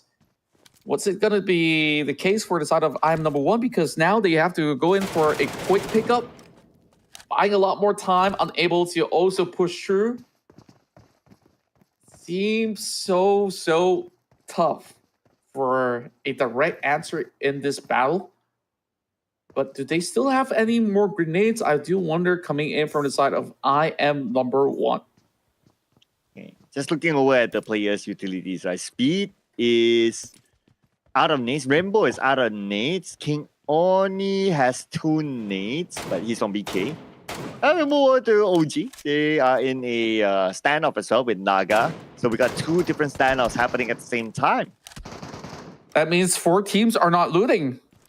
So I'm not sure if this is really the game plan. We do have 11 more minutes on the clock for anyone that actually gets any form of value through the extraction. Guess they can do this all day. And perhaps just run out of bullets as well. But, oh, that was a catch. Kowalski down. He's been knocked before. But it's still not so straightforward. Another smoke to be popped right through. Naga. I'm going to cut right across these corners just to close the distance with this nade. And it's going to be an exchange as those grenades fly right through. Another knock! Oh. Once again, this time over on Private. And that will be also being lobbed right back at them as well. The side of NG pushes through. And they will find one through the smoke. But Skipper's catching fire. He's got to turn all the way back. They know this is going to be a losing battle, but they do have those Molotovs to buy a little bit more time and space. And OG still stuck with 500-ish points. Now we're down to the last 10 minutes. In the meantime, Naga lost 1 player, so that's a confirmed elimination that went to the hands of OG. So let's see if they'll continue to pursue. Now OG still is in the mood to try to gain more points out of this fight. Managed to get 1 shot, 1 knock, 1 more to go, 1 more to go. There you go. There's time for a rush in here. Blind spray into the smoke by Mr. Kowalski to eliminate the entire Naga squad. What a preemptive strike coming in. They got all of that through the smoke. But they were also smart enough because they would also expect them to try to push a little bit forward because there's only one way to exit out of that. And if they want to put a little bit more pressure. And by doing so, OG now gets themselves 4 elimination points. That is one big ace in their hands. And with Naga eliminated, well, unfortunately, we will not be seeing them in the next stage of tournament. So thank you so much, Naga, for playing. Anyway, they still get part of the UC prize pool. But we're back onto IM1 now versus BK. Still at a Mexican standoff with 8 more minutes to go. This is the most important target that these players are focusing on from the side of BK. But OG, though, they will be the ones that will have the most points at the moment, as they have acquired another 1.2 million off of that fight that they've just won. And both sides, they're holding hands, or should I just say peeping through the windows against each other, like you're this frustrated neighbor just wanting to just send mixed signals. But over here we have Damfen soaking some damage. These are members of Blaze. Despite not taking part in those battles, they are still holding on to just 1.2 million. And let's see if HLV will take advantage of this, though. Min is going in for a wraparound. So let's see what sort of surprise he can come up with. HLV, however, they're playing without Alex, as Alex have extracted himself. So 3 players left. Ate going in for a flag. We saw his flag yesterday, and now he's doing another flag. He got a good clear shot. Ate, just a matter of time till he pulls the trigger. Oh, they don't know that Ate's there at all. Ate gets one. Can he get a second one right now? Ate waiting for his team. Oh, he's aware of the backstab. Going for a 1v1. Ate counters the backstab beautifully. That's just crazy. Just look at that phenomenal spray. He could have actually gotten 2 back-to-back, but because of that backstab, he has to deal with whatever pressure first. And I think we can confirm this is the guy that we've been speaking about, right? The way that he moves, the way that he plays was just exceptional. And just like that, HLV, they cash out, stealing whatever necessary coming in from these members of Blaze. That was, from what we last saw, almost close to a 2 million count. So only one member survives. They let him pass. But this was just an absolute obliteration against Blaze. Yeah, I'm locking it as well. This is a Dingo's Ate. So, I mean, just look at his game sense, right? If you're not experienced enough, you might still react, but you won't react as fast. So you know that this guy definitely has a certain level of experience with him when it comes to taking fights. Yeah, I could just confirm it the moment that he dealt with the first guy. That's okay, that's a direct shot. But the turnaround, the drop shot, the reaction speed to that, and winning that trade, and still snapping back at his target, that confirms it for me. Like, this guy has a wealth of experience in the professional circuit here, at least in the Malaysian region, at the very least. Now, looking at the side of HLV, I think they're happy enough to go in for the extraction, 3 mil to book out. So, I guess that should be sufficient, at the very least, for these 2 members to at least secure a couple of points for now. Whereas there's still 2 more members from inside of HLV, and BK still in the radiation zone looking for more. And look at the situation that Zeus and Carlos, they're the ones going around finding loot. I guess they left 2 players to pin down the members of IM number 1. And that's, again, we see this kind of like a strategy to be an occurrence, right? Like you send 2, pin them down, don't allow them to even move, and then everyone else just goes out and loot. So now what I'll be interested to see is that in the upcoming rounds, how will this strategy be counted in the future? Yeah, this is definitely very, very efficient when you're denying IM number 1 to do anything at all. And at the very same time, there can be a certain plan coming from IM number 1 to eventually trace the 2 members that were left behind, right? Because they will also need to go for extraction. So long as they follow through, they should be able to at least get a couple either elimination points or even stash their loots all together. If none of them extracted yet, and maybe with the two members extracting at the same time, that form of a tracing coming in from I'm number one could also potentially overwhelm BK later on. So we'll keep track of that if that ever happens. But more likely than not, BK, they're just really raking in the cash at the moment. Yeah, I mean, who's going to challenge them for the fact that their opponents are not able to come out at all? Speaking about challenging, right now Ate is in a 1v1 situation, but because he has the high guard advantage, so he's not in a hurry to try to take out Min. In fact, it's Min's call to move. If not, well, he's not going to get anything out of this at all. Yeah, just a little bit of a waiting game hurts nobody, but making sure that they get out within the time frame of 3 minutes. And Ate knows there is an extraction point. Perhaps Main's goal right now is to try to do whatever you can to eventually extract, get some pride in just closing up the game than to be limited. But going up against Ate, we've seen the kind of damage he could do. We've seen his prowess in all these fights. He has the high ground. Like, do we need to say more about that position? Yeah, I know, right? He has the high ground position. I mean, it's Ate, so yeah, it's all him. But is it going to be all thing right now? He spots an opponent on the other side. BK trying to find the other members of his opponent, and they want to just wrap things up right now, it seems. And look at this, right? Like, Iron number one, they're almost in a 1 million deficit, but just not moving at all.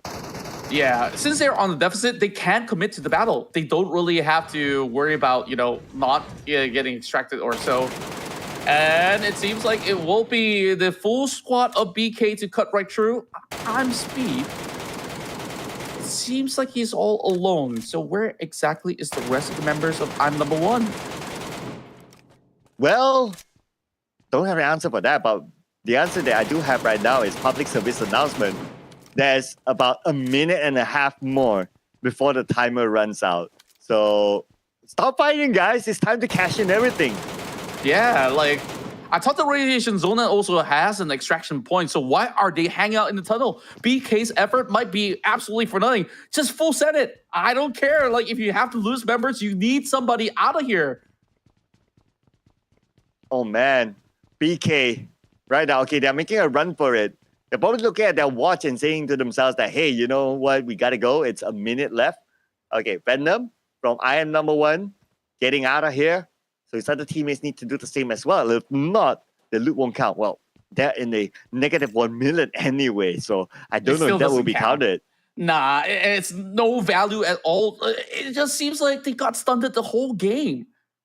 Like, I'm pretty sure that there's at least something that they get from the outskirts before extracting as well, just to raise that value. I don't care if it's $1 of a cash, but extracting like that leaves nothing at all for the side of I'm number one. So maybe, just maybe, the big winners here could just potentially be HLV, or even better yet, OG as well. Or could the negative still count? I'm not sure. Okay. But what I'm sure is that, well, the only way for I Am Number One to make it in time is that... Wait a second. Wait. BK! 3 more seconds! They can't cash in 4 million! They can't cash in that 4 million! Contra, after all that effort of holding the I Am Number One, they could not cash in at all! It just makes no sense to me. They took too long of a battle in the tunnel. That was a bait overall. And they're the ones who are doing absolutely fine. Why could they not find that point of extraction? And that was just one play that they had to deal with. Oh, all that effort in vain. It's just so difficult for me to watch. And he's not the only one. OG is also not receiving points here. Oh, yeah, OG as well. Okay, so let's remember, right? BK is 4.1 mil, OG is 2.9 mil. When we see the overalls later on, I want to see how much... would this 4.1 and 2.9 mil, would have made a difference between them out of the game, out of the competition, or moving on to the next round. We need to remember these numbers and we need to look at that. It's so tough to even say. Like HLV, I think like they do bank in a lot here, but I'm just trying to do the math as well in my head right now, which is why I'm struggling to really sort this commotion. But finally, we get the ejection. This is past the mark, and only one member of BK to even make their move, and that will be Zeus. It's so sad that we saw Zeus as the chosen one in this past round, but this time unable to just secure the round. Like, and it was just what speed? Like 4 members versus 1. They thought that it would be in this full squad. If I look at the timer and I'm still fighting with somebody, I don't care. I'm charging through. You know, like it's all in or nothing. Because if you don't get out, you still get nothing.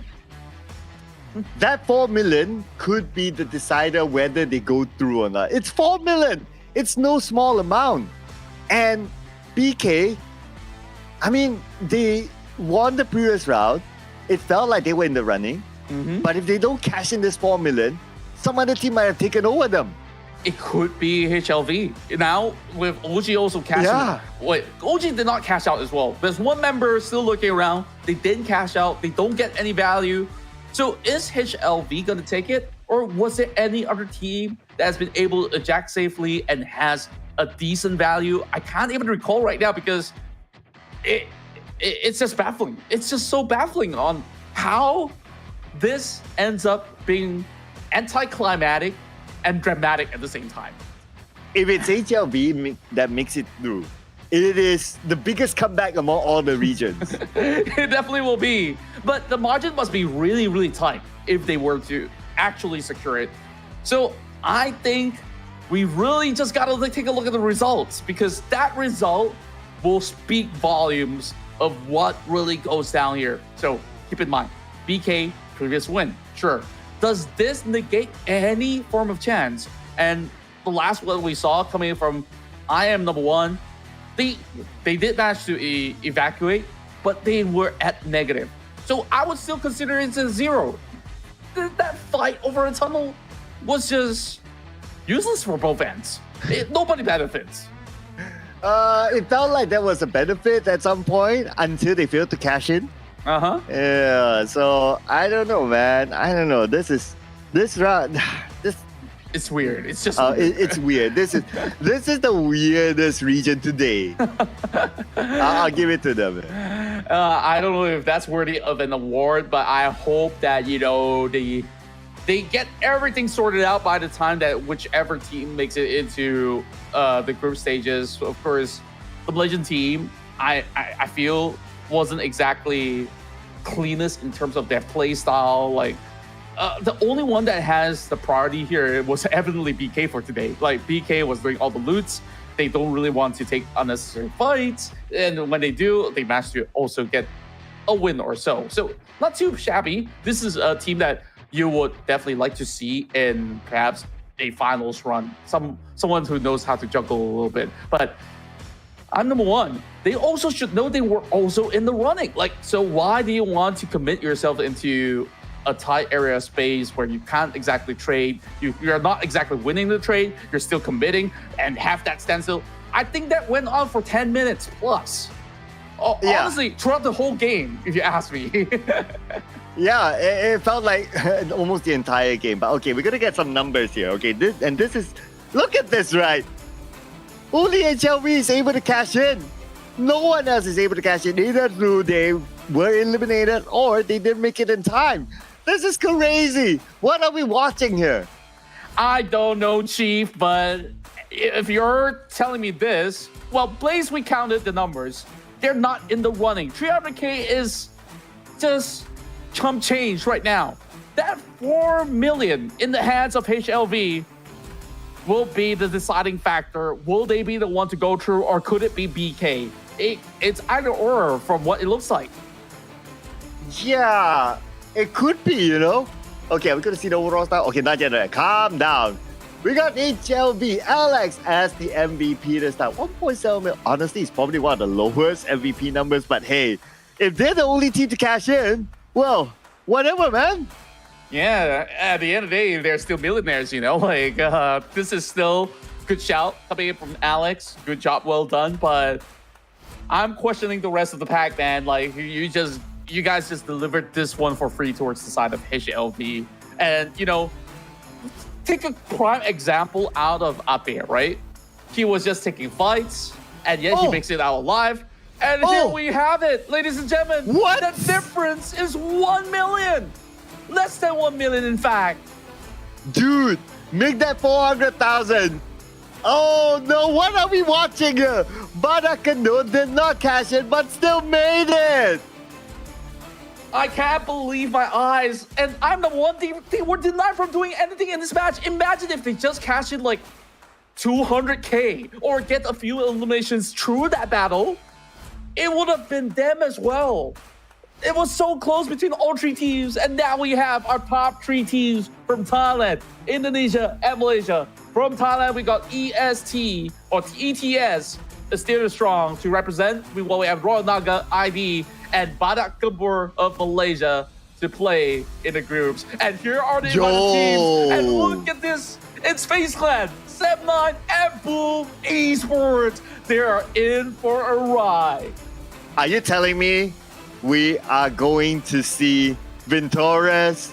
We are going to see Yuhai. We are going to see Yummy playing. I probably not, alright? They'll be pretty busy with the actual Battle Royale mode by then. So I guess there will be other players, but we don't know who exactly. So I mean, if we do see new players like Ventores, I mean, well, this is not a fair lobby. yeah. This is where I have a lot of questions here. Like, even if it's not Ventores, Tony K, or whoever playing, well, that's not Tony K because it's Vampire Esports anyways, but like, imagine you're facing up against Yuhai, or even let's say if you take like a substitute, right? It's still Seb9. It's still Boom Esports. It's still some of the big guys out there, but of course, that we'll have to wait. Thank you guys so much for watching. We'll catch you guys once again on the next week of the action of Metro Royale.